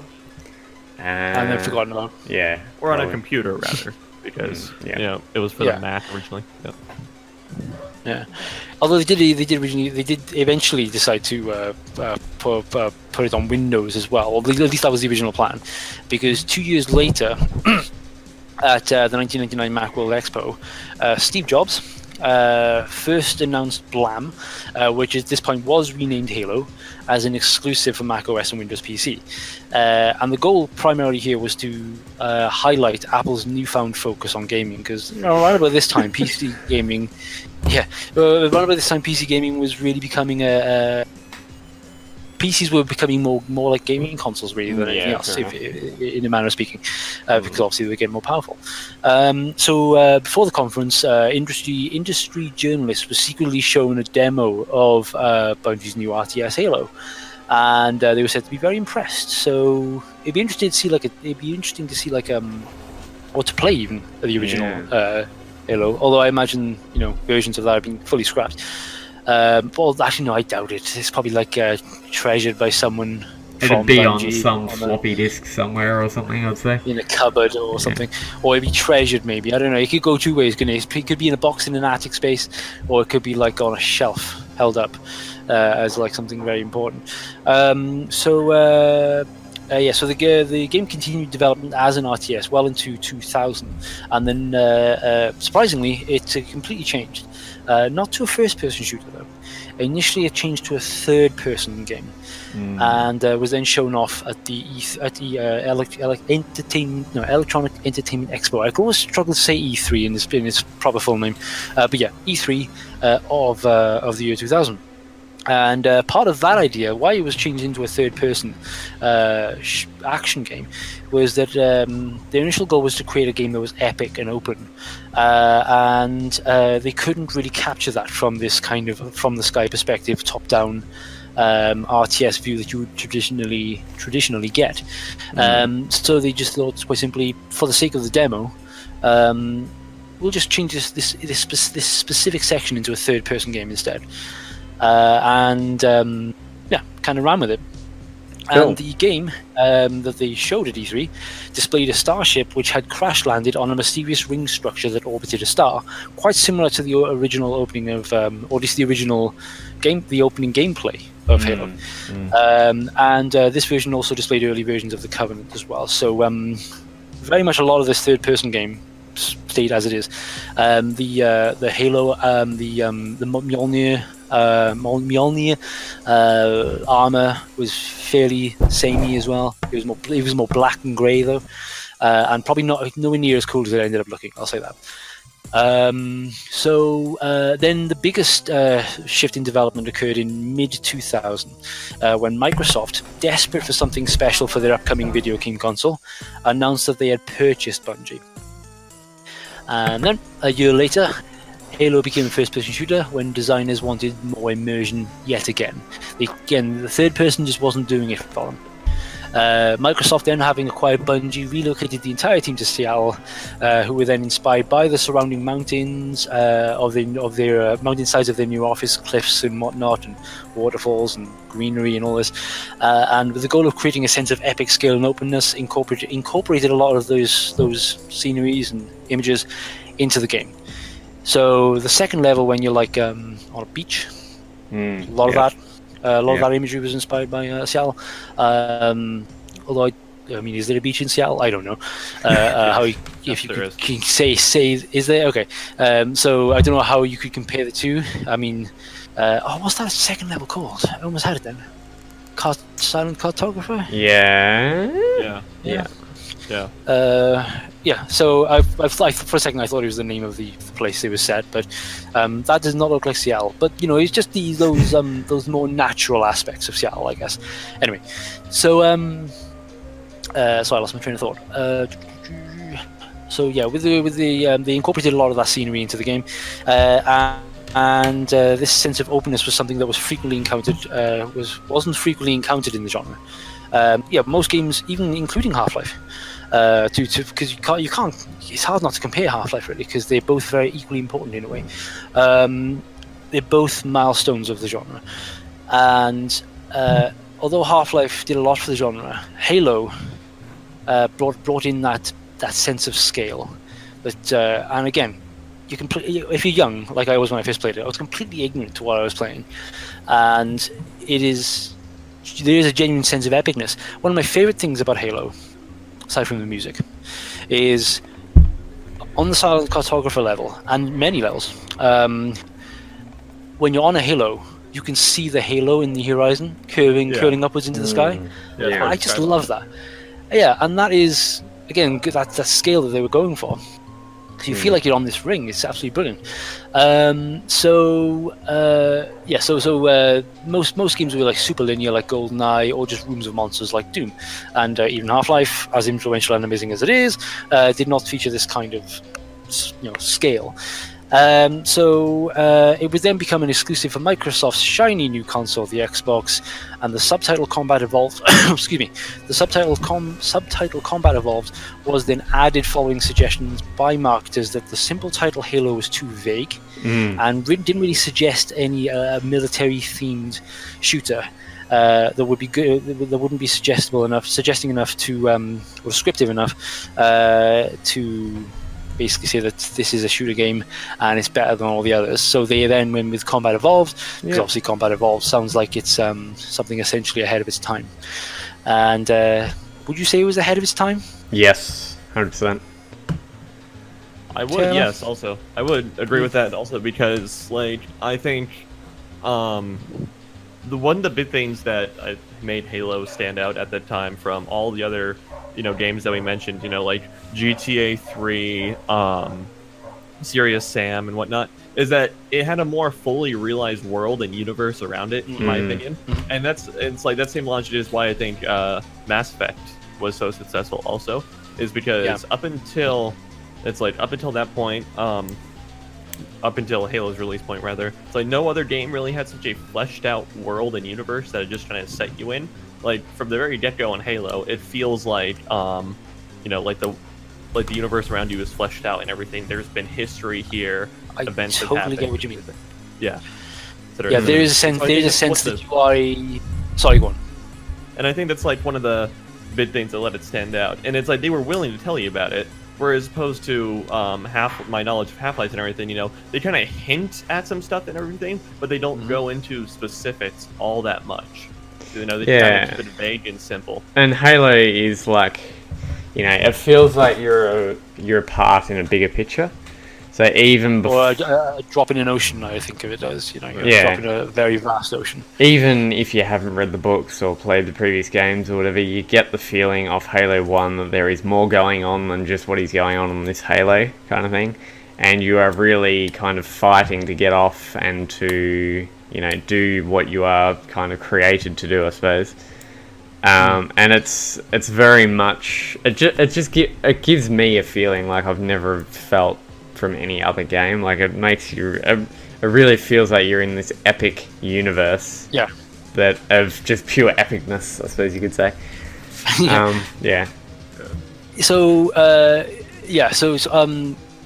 And a part of that I think is it's not just visual; it's also music. We'll get to music in a bit. There are some interesting innovations as well. One of the most notable, and one that has been redone so many times in later video games, or first-person shooters, or video games in general, in fact, is the regenerative shield. Yes. And I remember thinking when I first saw that, and I have quite a solid memory of this. I remember thinking that doesn't seem right. I feel like I'm invincible. But in many ways, you kind of are, because you're Master Chief. You're a badass. Spartan. You're a Spartan. You're like 8 feet tall or whatever. You're a Titan. You're a destroyer. You're a super soldier. You're a force to be reckoned with. But you're not immortal. It's like, I think that part also plays into another big, mass appealing aspect of Combat Evolved, was that from all the other games that were mentioned and everything, this is by far and away the most approachable and would have the massive appeal because of mechanics that, sure, they make the game simpler, like the regen shield and everything. It's a lot more generous with its health mechanic in that regard than other games from the time and everything. And so it's like, I think that helped a lot of people get into it type thing, and it was something that a lot more people could play. And I mean, it was very, despite the M rating also, I mean, it was a very light M, I would say, like, especially compared to, like, GTA 3. Yeah, I didn't realize that. Was it really an M? Yeah, wow. It's like, I would let my kid, like, my 8-year-old kid play Halo Combat Evolved. I probably wouldn't let my 8-year-old kid play GTA 3. Exactly. And that's also another great thing with Halo, is it doesn't hold your hand overly. So it kind of gives you a direction of where you need to go. And it gives you a vehicle, like the original one, to kind of get there quicker rather than feeling like you're slogging 50 billion miles. Yeah. It makes it It keeps exploring a that, lot it keeps more. that size, but because it gives you the vehicle, Yeah. exploring that epic universe or epic large level doesn't seem like so much of a slog. And I think because you've got this car, you know. yeah, This Warthog. and I think the whole saying of go where the combat takes, like if there's enemies here, you go there. Halo kind of introduced that, I think, a lot compared to. Yeah. I mean, Doom did That's that kind of as what the well. map was, wasn't it? But if you see enemies, you're obviously going the right way. Or, you know, you see water flowing this way, okay, I need to go there, kind of thing. And it directs the player in a direction in a very great way. You're not this is one thing that I had That's issues very with Half-Life. I had no idea where I needed to go. It didn't tell you where you needed to go. Sure, I do not like games that overly hold your hand and say, okay, here's a marker for you. But Halo does it in a way where you don't feel like you're lost. You feel like you know where you're going, but it doesn't tell you where you need to go, kind of thing. Right. And that's like I never really thought about the super water thing. apparent. That's really interesting. Yeah, that's super apparent in the second level of Combat Evolved also, when you crash down onto the Halo ring. Yeah, exactly. Yeah, just like the river guides you, and then it's like things like smart geography guides you also. And I mean, there's such a difference between leaving you out to dry, naturally guiding the player, and then completely holding their hand. You know, it's like because in that opening. No, it's not. I said earlier it was the opening stage, and I almost said it again, but it's not, is it? It's the second one. Yeah. Because the opening's on the actual on the pillar bottom. Yeah, light cruise, yeah. So you're almost subtly encouraged to go that way, go up the hill towards the cliffs, because of the Covenant ship that's coming in. Naturally, you're going to go that way. And it doesn't mess you around by saying, oh, by the way, you ran all the way up there, now you're going to come back down, because actually you need to go around the corner. Right. It doesn't, it's got no problem going gently pushing you in the right direction, but it's not so ham-fisted. It's not saying, you know, you're moving run forward also. In fact, they say in that opening sequence, hide. But you don't hide, of course. You go up the hill. Well, yeah, I try to, and I'm like hugging the I cliff. tried to stealth it. And it's like, oh Yeah, I great, tried to that stealth failed. Yeah. Several times actually, I tried to stealth it, and I thought, this is not a stealth game. This is not Splinter Cell day. Because I do that a lot in games. I try to stealth it when it's not a stealth game. It plays a lot like an RPG in a sense as well, even though it's like with an RPG you kind of feel like you're lost a little bit, but then a lot of RPGs nowadays kind of give you a sense of direction a lot more than what they did back in the arcane areas or arcane times. Early RPGs are very unforgiving. Which is great because it's not obviously not an RPG, but it plays like one, which is it's very unique. I feel that it has. And there's also the limitation of weapons. Because I can't think of another game that does this, where you're limited to basically what your hands can hold, rather than a whole arsenal of weapons, which is obviously incredibly unrealistic. Not impossible, but you know, in a combat scenario, doesn't really make sense. So you essentially have one holstered and one in your hands. So then I think this is more focused in Halo. This is focused more on in Halo 2, but because I feel like there's more opportunities to get weapons or change weapons in Halo 2. I might be wrong, but in regardless, in either game or any of the Halos, I'm sure, you sometimes on a couple of occasions you have the opportunity to discard a weapon or pick up a particular weapon. So you have to think, rather than just collecting the weapons like Pokemon and just using the one that you need in any given scenario. This is cliff edge, or this is a bridge section, I'm going to need the sniper rifle.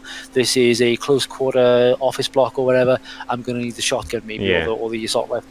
But in this one, you have to decide around mix and match and decide which two weapons going forward are actually. It's a very tactical game, Halo. It's strategic without telling you to be strategic. It encourages you to be strategic. In the way that the regenerative shield basically says to you, you are kind of invincible here. You're more or less bulletproof, but it's not permanent. So you can't go running into a room. You do have to kind of scope it out a little bit. Duck and cover and all that, and then you got the weapons. You can't just go grabbing every weapon available and then just like spamming them, or spamming one, or spamming two, or just grabbing the one that's convenient for the particular scenario. You have to grab the one that you think, assuming it's your first playthrough, is going to be the most effective in this sense. So if you know you're building, you're not going to pick up the sniper rifle. You could, and I probably would anyway because I like sniper rifles. But the smart thing to do would be to pick up the shotgun, or the needler maybe, or something along those lines. Well, see, I wouldn't even think, I would say you might not even need to go that far. I talked about a little bit of mass appeal. That, again, also, limiting yourself to 2 weapons is part of mass appeal, because it, believe it or not, as, easy it is for people who play a lot of video games, it might be, to, keep track of all these weapons in a weapon wheel, like it might have in, Doom or whatnot. To the person that's, this is maybe their first game, that gets super duper overwhelming. And I mean, keep in mind, Halo was expected to be a lot of people's first video game because it was the launch title of a console. So it's I want to try out this video game thing. There's a lot of hype around Xbox. Well, hey, check out this awesome game called Halo. So it's it had to appeal to people like that. And then at the same time, it also allows you to kind of think of a play style that you really like and stick to it with the 2 weapons. And it doesn't punish you, if you change, for instance, if you change a weapon where you need a sniper rifle area, it doesn't overly kill you, and that's where kind of the shield kind of comes in a bit, because then you can retreat and then run in, and then it is the easiest game to pick up and play. Yeah, I totally agree. It's very approachable. I never really thought about it that way, that limiting the weapons kind of simplifies it a little bit. But at the same time, affords that sort of strategic element as well. So yeah, I think a bold decision, because it's in a first-person shooter game. When most people think of first-person shooters, they think of shooting everything that moves. Even nowadays, where shooters are a bit more tactical, or can be because of the technology, they can be a lot more in depth. So it's most people would be expected to be handed an arsenal of weapons, but they went with the very bold choice of limiting the weapons that you can carry. So it just goes to show that the focus from the very beginning was to make a very realistic, I guess, shooter. I don't know if realistic is the right word, but honestly, I would also honestly say that's a carryover from when it was a third person. Because can you imagine 5 weapons? Say Halo turned out to be a third-person shooter. Can you imagine 5 or 6 weapons strapped to him, just everywhere? Yeah. So it's I'd imagine it's just that was kind of a carryover mechanic that they had from third person. No, that does make sense. Yeah, and also the enemies too. They weren't just mindless. Some of them kind of were the grunts kind of were goofy and stupid. And they were very much pawns in Halo. Probably just simply, I wouldn't put it past them. Just simply used by the Covenant to draw fire and things like that. Because I think the entire time I played Halo, I don't think I was ever taken down by a grunt. They're just cannon fodder. And in many ways, you could say that they are. In some ways, you could say that their purpose was to basically help you get used to the weapons. They're targets. They're things you can shoot because they're not going to take you out. They run away most of the time. They're kind of goofy. They're a joke character, if anything. If you read the books, then it kind of goes into why they were kind of put out in front all the time and stuff. It's not very nice. Kind of sad characters, really, aren't they? Yeah, they're kind of scary. They're poor. I feel sorry for them. Yeah, they're kind of adorable. And sometimes they do. Sometimes when you shoot them and stuff like that, and they kind of make this kind of fun. It's kind of meant to be a little bit amusing, but it's kind of not. Because and going back to Half-Life again, Half-Life it did again revolutionize the genre by adding more. I wouldn't say they added intelligent enemies because there were games before that had AI and stuff like that. But Half-Life focused on that, and Bungie did as well. But Bungie created an AI that would handle all of the unique situations that occurred in the game. I'm trying to think of an example. I think the most notable example to pull out from it is it's usually. In Halo Combat Evolved, the squads of enemies are an elite with some grunts around them, right? If you kill, even as far back as Combat Evolved, if you kill the elite before any of the grunts are just running away. You're what the hell do I do now? Because they haven't got the boss man behind them. In the later games, it says they talk and whatnot, and they're oh no, they killed Leader or they killed whatever his name is. Run away! Run away! So, my favorite thing they say is they just shout it occasionally. They refer to Master Chief as a demon. Yeah. Demon.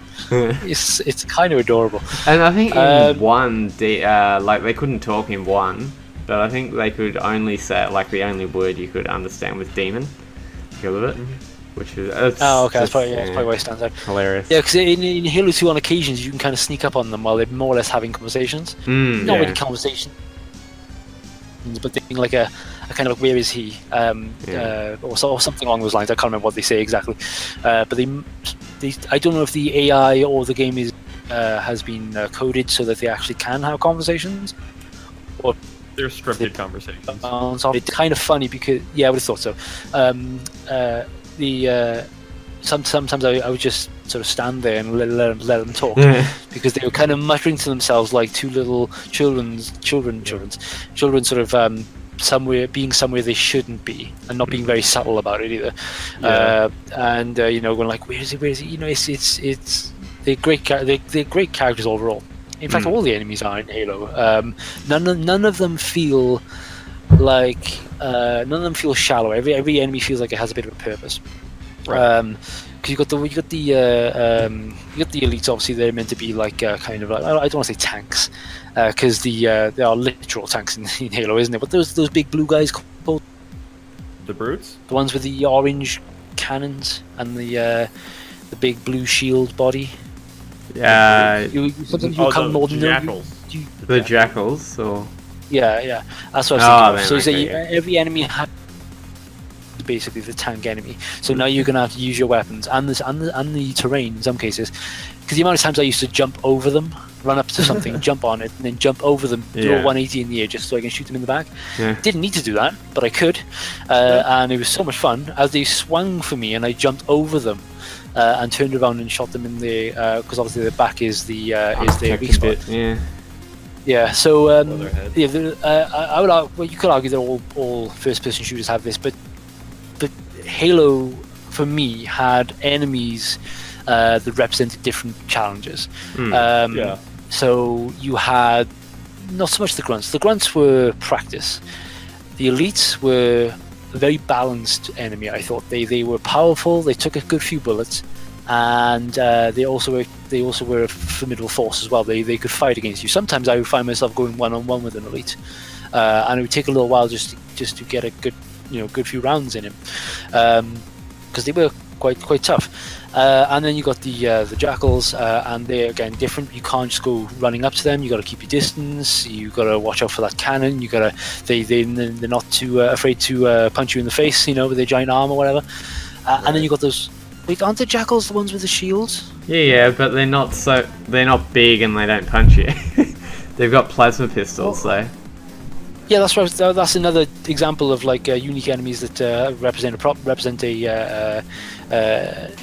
opportunity to use a different strategy. So those, sniper rifle was the best option, or the element of supplies, or you can really be a good shot and you can shoot them right through the arm holes, I guess, by the shields. No, they're big blue guys. Yeah, the elites. The elites. Talking about either brutes no, or the no. elite. But brutes weren't Is it until called Halo brutes? 2. Yeah, they weren't until Halo 2 though. Yeah. No, You mean the ones in like the silver orangey armor, and they've got like the head, the helmet head things, and they usually have plasma rifles, and they've got a shield as well. And they got like kind of spikes on their back, and they very rarely appear in more than two. Ah, them, yeah, the ones with the massive arm cannon and the shield. Yeah. They're giant arm cannons. Yeah, the slug things, Taylor. The ones they're like hulking tanks. They're huge. The hunters? Yeah, the hunters. Hunters. That's it. Thank you. Yes. Yeah. So they represent like tank type enemies, where they are a really formidable force. You've got to keep your distance, but you can take them down if you're clever about it. You can't just go running up to them and just filling them full of bullets. You got to be tactical. So that's one of the things I like about Halo over Half-Life, in fact, because Half-Life I found the enemies were a bit sick most of the time. Got kind of used to them after a while, but there were enough enemies in Halo, and there were enough varieties in Halo that when you encountered enemies, there was always a kind of a forethought where you knew that you had to go about this a certain way. It wasn't just shoot them, duck, shoot them and duck, hide, heal up, shoot them. You had to be a bit more tactical, I guess. Yeah, and it made you feel like you're a real superhero or like superhuman on the field, on the battlefield as well. like I said last time, it encouraged me in a way to try and be a badass by jumping over the hunters, and then turning in midair and like shooting them in the back. I would constantly try and do that. That's another thing about Halo also, I don't think really existed in the games around its time either. It was like, it's like the game is very encouraging to the players. It's like, it's very, look at how cool you are type thing, Yeah. It's like, you're so awesome type thing, and it feels good. It honestly does, Yeah. And even the character of Master Chief is he's not too, what's the word I'm looking for? He's fairly understated. He's not too like stoic, and he's not too. He's not too macho. He's not too quiet. He's a very balanced badass. Let's call him that. You know he can kick some butt, but he's not doing backflips and running up walls and stuff like that. I'm not. And it's not like I'm pointing it. And he's got like he's got like a comedy side to him as well. Like he makes some jokes. Yeah, he's got a bit of wits. So, yeah. And that voice as well is so cool. I forget who voices him, but it's just like that is the perfect voice for Master Chief. I can't picture anyone else doing that voice. And not to take on like Half-Life or anything, but it's like in Half-Life, it's very like Gordon, go fix this type thing. You screwed up, go fix this sort of thing. As opposed to like Halo, it's like you're the only one that can stop him. It's like because you're so cool or whatever. It's like, you're the last of the. Yeah, and you're given this super like sense of importance and everything. It's like because okay, you're like the strongest dude here. We need to protect this super important squad. Yeah. And Half-Life omitted a lot of that. Yeah. But what Halo did well is that they managed to do all of that, but they still managed to flesh out Master Chief at the same time. Exactly. That's where Gordon Freeman kind of falls flat, because he's intended to be flat, if you like, but that's kind of a negative. It is good, it does create that immersion, but the fact that the idea of this character going through all these chapters and all these events, being spoken to by a good handful of people, not saying a single word, is a little unrealistic. But I get we all know what they were going for. In Halo, however, they created that really good balance of a character that is that you can be, but obviously not too quiet either. Yeah, and a great. So much. Go ahead. Yeah, what were you gonna say? I was gonna say it's like it's basically. Typically you have like a silent protagonist or something, so that the player, and the logic has always been so the player to project themselves onto the character or what have you. Yeah. Right. As opposed to Halo, when you have kind of a mix in between of like a fully fleshed out character versus a silent protagonist type character, it is mixed in between. So instead of necessarily creating a character that people project themselves onto, you'd create a character that people like to play as type thing. Yeah, or want to like, project themselves onto. Yeah, it's like you enjoy playing as, or it's like you don't mind emulating them type thing. And even that first scene where you wake up out of cryo sleep and you got to get your armor, like your shield regenerated and all that kind of thing. When the guys are down there and they're talking to you and they're telling you what to do, and then you get invaded in a sense. And all the crew dies, and then the people who you were talking to, and then the people you were talking to you fine, and we're all good, and then you run back up the stairs and they're all dead. And it gives you, I don't know, it just gives you that, I think I've said this like 4 times, but it gives you that sense of, oh wow, this is really happening, and oh wow, compared to, for instance, Half-Life, because we seem to be talking about that quite a bit. It's hard not to compare the two, it really isn't. It's kind of like, oh yeah, you didn't know those people, they're dead, oh well, kind of thing. So, yeah. Yeah. And Sergeant Johnson, he's hilarious in like the vehicle bays. I forgot about him. And he's we're gonna go and kick some, kick some covey butt or whatever. And it's like, hoorah! So good. So good. He's a great character. Do you think, was he inspired? I feel like he was inspired from the character, a very similar character from Aliens. I forget. But there was a character in the movie Aliens which has like the cigar and everything, talks with a very similar voice. Yeah. But he He's like, I love the Marine Corps. You know that guy? He has a famous line, but I forget what it is. And I feel like it might not be PG. Actually, I can't remember. But anyway, I'm trying to remember. It's been such a while since I've seen that film. Anyway, I feel like he's based on more of like a Johnny from FMJ type vibe from Sergeant Johnson. Yeah. The drill sergeant. Yeah. Okay. And that's also the thing as well with Johnson. If you read the books, he actually trained Chief when he was a lot younger. So a father figure almost. Yeah, so he's a bit of a father figure, and he lasts all the way through until I think Halo 3 until he gets killed or something. And it's. He died in 2.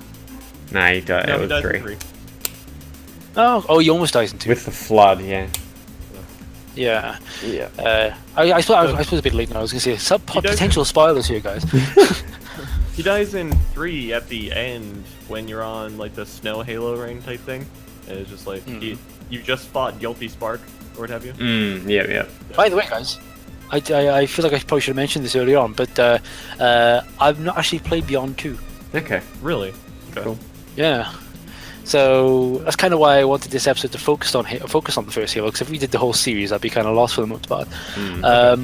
So guys, before we go, because I talk about this all day, but I want us to chat real briefly, because we're probably running out of time, about the soundtrack. Yes. And for a while, I was a little bit ignorant to a lot of things, and I did in the early days I did have the sensation or the opinion that Halo wouldn't be Halo without its soundtrack. Would you agree? I believe it. Yeah. Or rather, what I meant was, let me rephrase that. What I mean is, Halo would be just another shooter if it weren't for its soundtrack. Is what I originally thought. Okay, maybe not quite. No, because Yeah. as I've brought up multiple times during this podcast, there's so many like design decisions and everything, and mechanic decisions that were made that set it apart from other games at the time. Musically, it's one of my favorite soundtracks of all. I mean, By far. as a shooter, I think if it didn't have the soundtrack that it had, in my opinion, it'd probably be. It'd still be a very solid shooter, and it'd still be a very solid. It probably would have done the same thing to Microsoft as what it did anyway, but the audio and the soundtrack and all that really add on to it. And for me, a game without a good soundtrack is not really a good game at all. I totally agree with that. Yeah. And so just a bit of history on the soundtrack then. So the soundtrack was composed just as my screen went to screensaver. The soundtrack was created by Bungie's audio director Martin O'Donnell, who would later go on to work on Destiny. He was instructed by Bungie's cinematics director Joseph Staten to create music that, quote, should give a feeling of importance, weight, and sense of the ancient to the visuals of Halo. And I think he hit the nail on the head. Yes. Yeah. Because one of my favorite. I mean, Halo is probably one of the very few games, and I honestly can't think of many others, where I start up the game and I just sit there and have the menu on for a bit. Exactly. Just listen to almost the whole of the song. And it's Halo 1, Halo 2 especially, I think, because obviously they brought on Steve Vai and he did like that awesome job of Reach riffing as well. over Halo. I would say Reach. Fantastic. Reach. Honestly, all of them. Yeah, Reach is probably the best for menu music or like intro music, I suppose you could say. I can honestly say that I find it very hard to get chills when I listen to Halo's theme. You mean hard not to? So, it's hard. It's hard. It's hard for me, like, not to get the chills when I get the main music comes on, because it is probably for me one of the most epic video game soundtracks. Same. Yeah. It is number one, actually. I would go as far as saying it's not my favorite video game soundtrack of all time, but in terms of just capturing what they were aiming for, they wanted that sense of scale, and they really went for it with the whole fleshing out of the story, of course, because it is a fully realized universe. But they wanted to encompass that. They wanted to create that feeling straight out the gate. And when you boot up that game and you get that music, it basically says this is an epic universe that you're jumping into. And it's not just a few levels; it's actually a whole world, a universe that And it's one of the only games that you can kind of listen to the soundtrack outside of the game as well, and be perfectly happy listening to it over and over and over again. And it's like with the sense of scale and everything, it's like it does help that there's you get the sense there is a massive like full orchestra playing this type of thing. Exactly. You kind of envision in your head you have like 80 some odd instruments and then like a massive choir of people chanting. Yeah. Even I past could be that, wrong so it's here. like- what's up? Oh, sorry. I could be wrong here, but I think the first game was synthesized. Maybe. But I'm just saying it gives I you that think. sense. I just So out of that it's curiosity. like- Irregardless, it's like having that Yep. illusion of like a full orchestra doing this. It does contribute to the sense of scale, which is what they were going for. And if you look at the original, design directive and everything, should give a feeling of importance, weight, and sense of the ancient visuals of Halo. I mean, that perfectly matches kind of what you're thematically doing. Because exactly. It Yeah. starts off with It- chanting and everything, so it's kind of like this old profane sound type thing. But then all of a sudden, things start disturbing it. It was just like you have a bunch of other pieces made in. They have like this heroic, bombastic movement coming through over kind of like the ancient tones and everything. And that's kind of what happens in game. You have this massive hero dude, Master Chief, just going all over these Forerunner artifacts and whatnot. Killing people left, right, and center. Yeah, doing the hero thing. Yeah. Yeah, So- I do believe that the music was affected by events in the story, wasn't it? I can't remember if it was like affected by actions of the player or whether it actually I don't think it was. I think it was just. whether it was scripted or not. I think it was the I could be same, wrong. regardless. Yeah, but either way, there was a focus on that.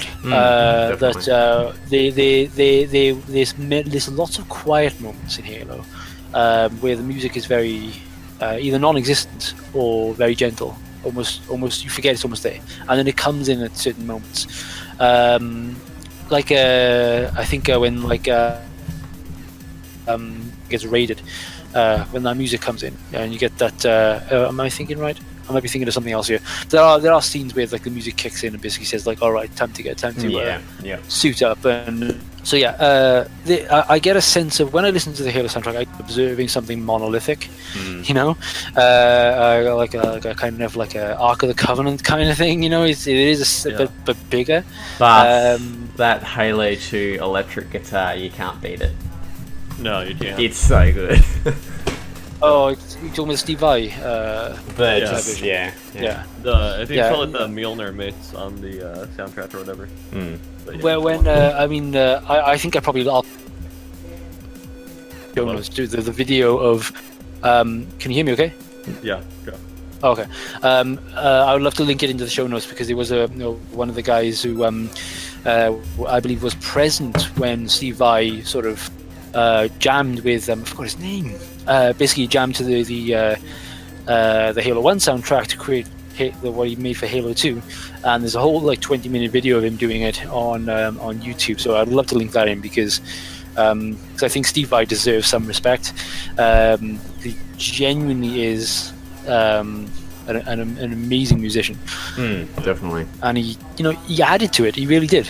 The Halo soundtrack was already pretty much perfect. Didn't really need to go further, and he just and he didn't go as far as to just play over it. In some parts, he did, but he did his own thing. And I get the feeling that Halo 2 is meant to be the cooler game, the cooler sort of teen. Game is a bit rock. You know what I mean? I think It's definitely a meant to lot be- edgier than both 1 and 2. Yeah. Definitely. Yeah, and I think that's what they were going for. But at the same time, it didn't feel forced. He really added a lot to that sound. Yeah, and it really gets I will into. With or without it, it's fine. It does kind of go ahead and. I mean, it does. With Halo 2, it kind of adds on to their whole religion and kind of not so much torture, but more torture-y elements of what the Covenant's all about. So it definitely earns that M rating a lot more than what Halo 1 does. Yeah. I'd say like 2 is definitely the grittiest of this. Outside of the original 3, I'd say 2 is probably the more grittier, kind of more dirty. Yeah, I would agree. Yeah. Yeah. Can I just say, although this is a complete side note, that my favorite design of Cortana is in 2. Yeah, I would agree as well. Okay. Still kind of has like the purplish hue to her. She's not completely blue yet, Yeah. Anyway. I know what you mean. But guys, I think we're running a bit long here. So how about we test some knowledge? Idea. Okay. I'm like So, dreading this now. So let's do our Halo quiz. So we're going to pit Anthony against Taylor here, listeners. Yeah. And my money's on Anthony because I know Anthony is all about Halo universe, I should say, not just the lore, games and books and everything. So pressure's more on you, to be honest. I think when you're expected to win, it's more pressure than when you're expected to lose. I know, and I have a really bad memory, so if I lose, I do apologise. I think these are okay questions. Now, in order to make it a bit more competitive, what I've done here is most of the questions Yeah. have an option. So what I'll do is I'll be going to you one by one. Yeah. I will tell you the question. Yeah. And if you answer the question straight up correctly, you get 2 points. However, you have the option for 1 point to go for multiple choice instead. Okay. Cool. So and obviously you mentioned memory, so if anything, it's probably going to help you actually. Because if your memory doesn't serve you well, the multiple choice will probably help. So I'm going to flip a coin here. Where did my coin go? To decide who goes first. Here we go. I haven't looked at it. Taylor, your tails. Yeah. Because sure. All right, that's fine. Makes sense, right? Yeah. And there we go. All right, Taylor. Oh. Your question. So, like I said, just to remind, I'm going to read you the question, and you decide if you want to go multiple choice or if you want to just straight up answer. For multiple choice, 1 point. For straight up answer, 2 points. Cool. Okay? Cool. All right, Taylor. Number 1. In Bungie's Halo, I don't know why I put that there. What is the name given to the creators of the Halos? Ooh. The Forerunners. Yeah. Yeah. You're going to butt in then, aren't you? You could help it. No, I was gonna say, well, I know this. Do we have to do like Jeopardy style? It's like, who are the Forerunners, or what is the Forerunners? No. But yeah, it is. And the Forerunners. because of multiple choice, I won't be passing it over. So if you get it wrong, you get it wrong. Cool. Just to get. Ant. Yeah. I don't know why I wrote this either. According to the Halo Wiki, just in case I had it wrong, I guess. What is Master Chief's full title and name? John 117 or Spartan 117. It's not. Yeah, it is. His full title. I know what he's going for. What are you going for? What, Master Chief Master 117? Chief Petty Officer John 117. Oh, look, I was gonna say that, but it's... oh dear. I can't. That's so good. I can't. That's so good. I can't give it. That's I'm so good. calling that one. Taylor, Yep. you're 2-0 up. What did the Forerunners actually call the rings? Remember, multiple choices available. Multiple choice, please. Okay, so for 1 point, is it A, Fortress Worlds, B, the Great Wheels, C, the Installations, or D, the Sacred Rings? C, the installations. It's not. That's what the humans called it. They simply called it the Fortress Worlds, or just Fortress Worlds, okay. which is quite interesting. Naturally, the Covenant obviously called it the Sacred Rings because that's just how they were. Very grandiose. I can't remember who called it the Great Wheels. I think That was Tartarus, the brutes. I think called them the Great Wheels. I could be wrong. It was the humans, but it was during the Forerunner time that they called them the Great Wheels. Oh, prehistoric humans. Yes, I remember reading. Cool. Okay. So that's 3-0. So you're making a good start, you Taylor. Wait, no, he got that wrong. I got that wrong. Yeah. So he's still 2-0. Oops. Thank you. Try to get my point. All right, lads. So collectively known as the Halo A, how many rings or halos are there? In Halo 1 or in all? And one. Yeah. In one. There are... Sorry, I mean Or like, is it- is it- the... in the whole Does thing? it say, like, at the time of one, how many are there? Yeah, that's what I meant to say. Well, I Because mean... it did change. Okay. Well, I mean, if y'all have read the books, this is kind of confusing me now. Multiple choice, if I could, because I know there's 7 altogether, but I'm not too sure how many there were in one. Is all. Oh, well, I got to give you that then. It is 7. Oh, okay, cool. Yeah. I was because there's 7 altogether, but I wasn't sure if they'd actually discovered them or knew about them all. Was all. No. Yeah, there's there's 7. more to say. It's like 7 were in existence. Yeah. Okay. Cool. Yeah. Yeah, but they were. What I have here is that they were originally 12. Yeah, and yeah. So that That's- brings it to 2-2. That's what wiped out the Foreigners. The other one's going off. Taylor, Halo Combat Revolved. Halo Combat Evolved was released in 2001. Though in what year was it set? Ooh. Multiple Choice, available. please. Yeah, multiple choice for on what- this one. Jay. For 1 point, is it A 2442, B 2552, C 2662, or D 2772?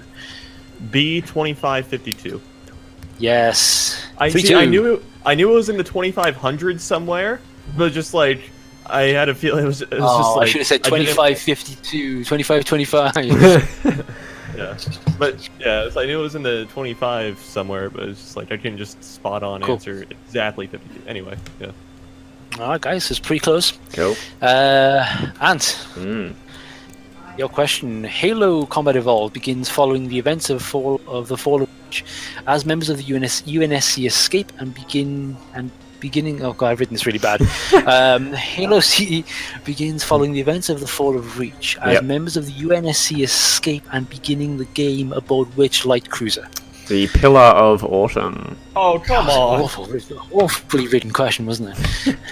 I know. We spoke about this when I winced a little bit when you said earlier. I was like, oh god, should I really read that question? That's a bit easy, though, right?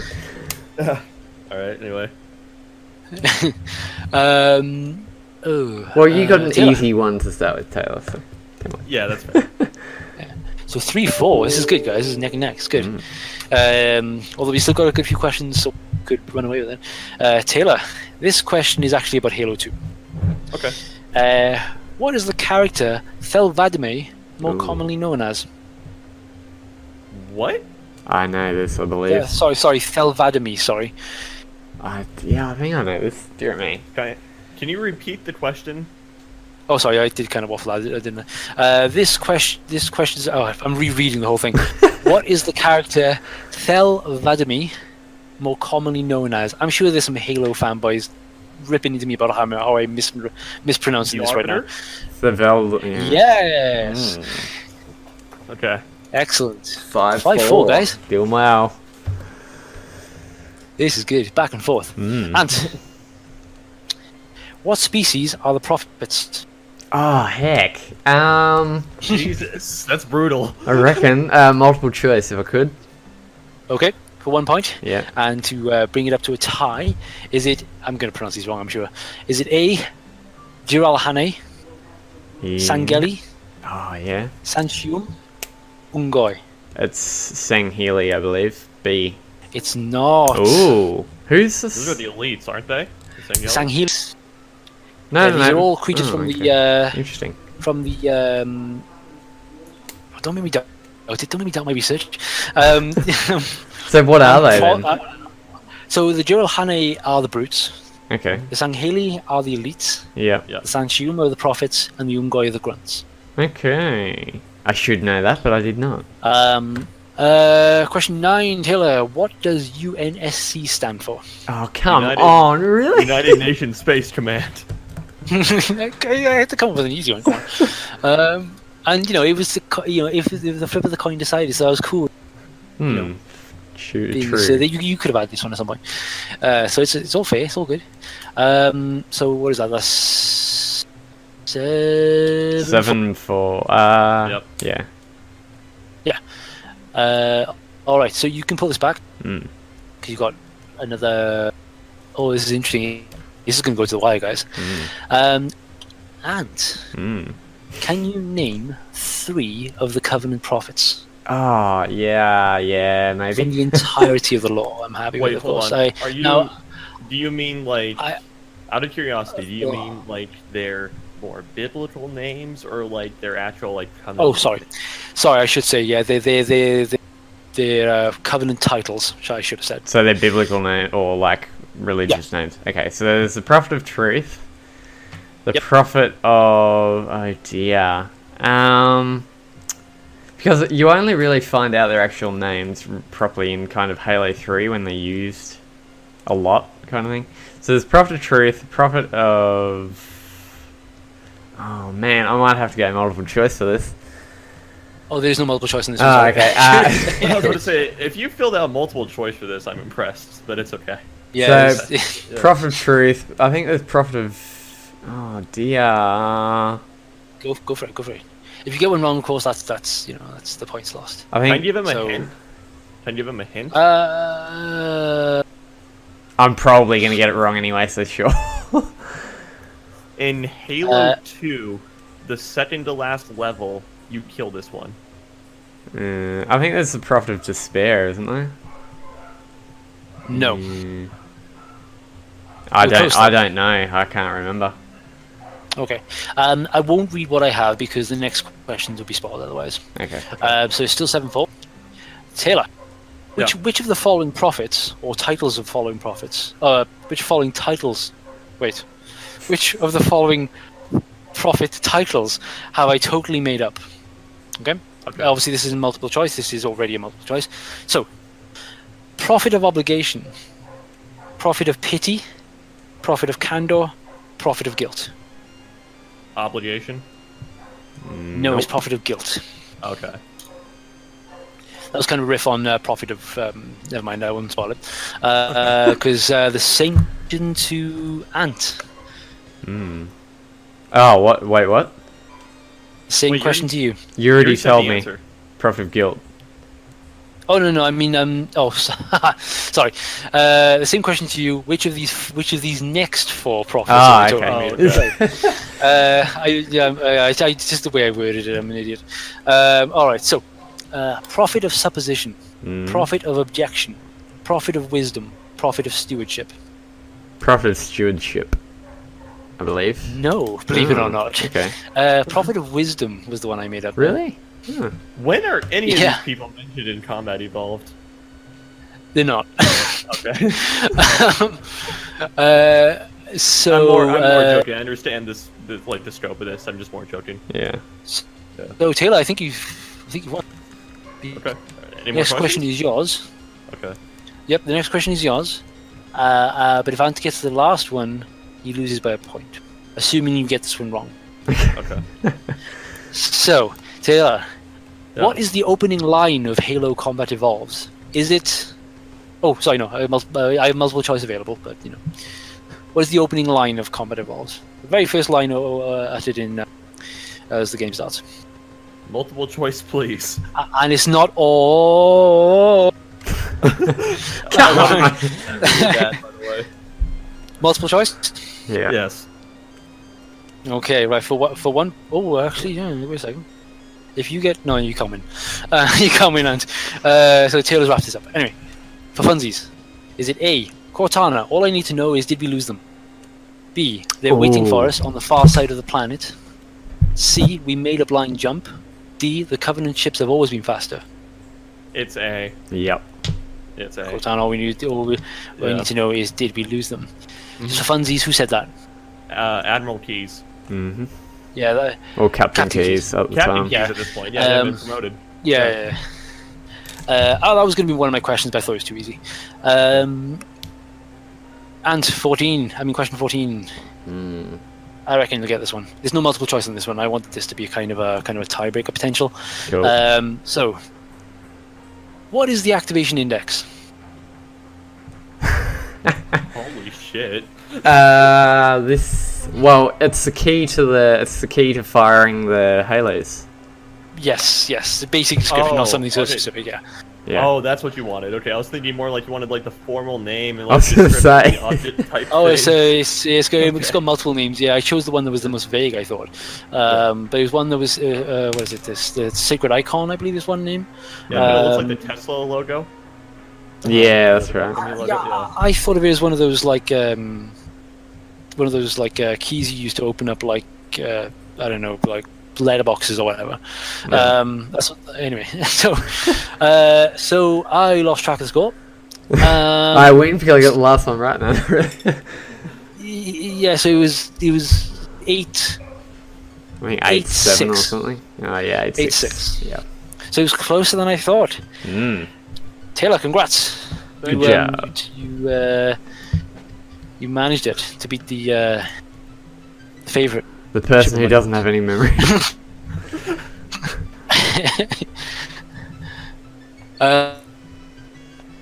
That so ends our quiz. Should we wrap up? Sure. Sure. Because we are way overrunning, I'm sure. We haven't beaten our record. Our record was like 3 hours and 20 minutes, I believe, which was the what was that? That was the FPS FPS one. episode. I remember Yeah. because I was there. We've been going for 2 hours and 35 minutes. Oh, there we go. That's not too bad. That's fine. So, guys, how can contact you, Taylor? What's the best way to follow you or contact you? Or All right, so I'm on Stalk you or the whatever. COG community Discord. So hit me up there. I'm also have my personal Twitter account, which is @InfuriousAlicon. And then past that, you can find me doing the Power Up podcast, which is Saturdays at 3 p.m. Pacific Standard Time, live on twitch.tv/cultureofgaming, and also occasionally write some stuff for the site. I cranked out 2 reviews over the past 2 weeks, both for some really bad games. But anyway, no, I liked the first one I played. But yeah, so if you're interested in that, go read those. Cool. And Anthony, what about you? I am also on the community Discord. I am all over the Culture of Gaming's social. I was gonna say YouTube. COG. I am. I am the social media. I have also just written a review on Just Cause 4. Go read that. Do not buy it. Oh. No, I have no interest in playing that game, but I'm very interested in reading this review. Yeah. This is likely scathing, It's potentially yeah. swear-laden. Not quite. Not quite. It's apparently quite a few people like it, so good luck to them. I don't personally. mixed. I also have kind of resurrected my Twitter account, I suppose you could say. I post there daily with random gaming stuff and whatnot, which is Cool. Anthony Dennis 40. For some reason, I want to change it, but anyway. And yeah, that's about it from me. Cool. The best way to follow myself, guys, and really the podcast is we're at Retro Rumble Pod on everything: Facebook, Instagram, Twitter. They're different things are posted on them all, so they're not all like copies of exactly the same thing, because that's kind of how I thought of it initially, but I realized that was kind of pointless. So Instagram is more about the podcast and more about my collecting. If you're more interested in my collecting, then you can follow myself, which is at level 80 Space Ninja. That's LVL80 Space Ninja, and that's on Instagram. And I post a lot of my collection on there. There's not actually much on there right now because the camera on my phone is rubbish, and I keep getting tempted to take photos, but they don't look good enough for me. So eventually that will become more active, but it is the most best way to follow myself. And once again, we're at Retro Rumble Pod on everything, and of course there's the Discord for myself as well. There's actually a Retro Rumble podcast chat thread dedicated to the podcast on there. Guys, do you have anything coming up? I know I've already mentioned the top 50 weapons list, which should be published at some point, but we all got to contribute our lot before that can happen. So we don't really have a window on that, but I can safely say within the month. Your lot. You both need to contribute your lot. I'm not part of that. There's no we in that one. Probably just us. That's 14 weapons that we need to contribute to this list for it to be completed at least. Yeah, so that was my fault for putting my name next to all the selections. I was just like, yeah, I like that one, I like that one, I like that one. I didn't think I'd get selected for all 7, but I'm game. I'll go for it. Wait, can you spoil? Never mind. I'll ask later. Yeah, okay, fair enough. Yeah, we don't even want to spoil. No, we definitely don't want to spoil it. No. Although I'd love to do a follow-up for that list. Just our views on it. I'd love to do something like that. That will be posted eventually. Go to the website cultureofgaming.com, join the Discord. We'll definitely post it on there, and all of that will definitely make you aware. As for myself, plugs wise, not much coming up from myself. Well, it's Christmas around the corner, so you know.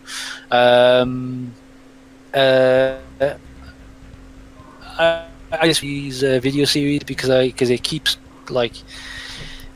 it takes too long because I don't want to give anyone, because I'm going to stay quiet on that from right now, and then one day I'm just going to hit you all with it, bang, 15 episodes, boom, right there. Are you still there, guys? Yeah, still yeah. You just left me rambling. Okay, so listeners, we would love to hear your thoughts on Halo. And what you think we think, or what you think of our opinions rather. Also, is Half-Life better than Halo? Which do you think is more? Which do you think is more important to the genre? and yeah, and any questions at all, of course, because any question that we get posted will get posted to our Discord, our Twitter, Facebook, anything like that, will very likely be read out, assuming it's relevant and clean. Be read out on future. Yeah, my computer went to. I turned the timer off on my screensaver because as soon as my screensaver comes on, I pretty much lose you guys. Like my computer starts going crazy. It goes like, "Oh, it's too much." Matrix wallpaper, Matrix screensaver too complex. Anyway, so yeah, so guys, thank you for coming on again, and listeners, thank you for listening, and we'll catch you next week.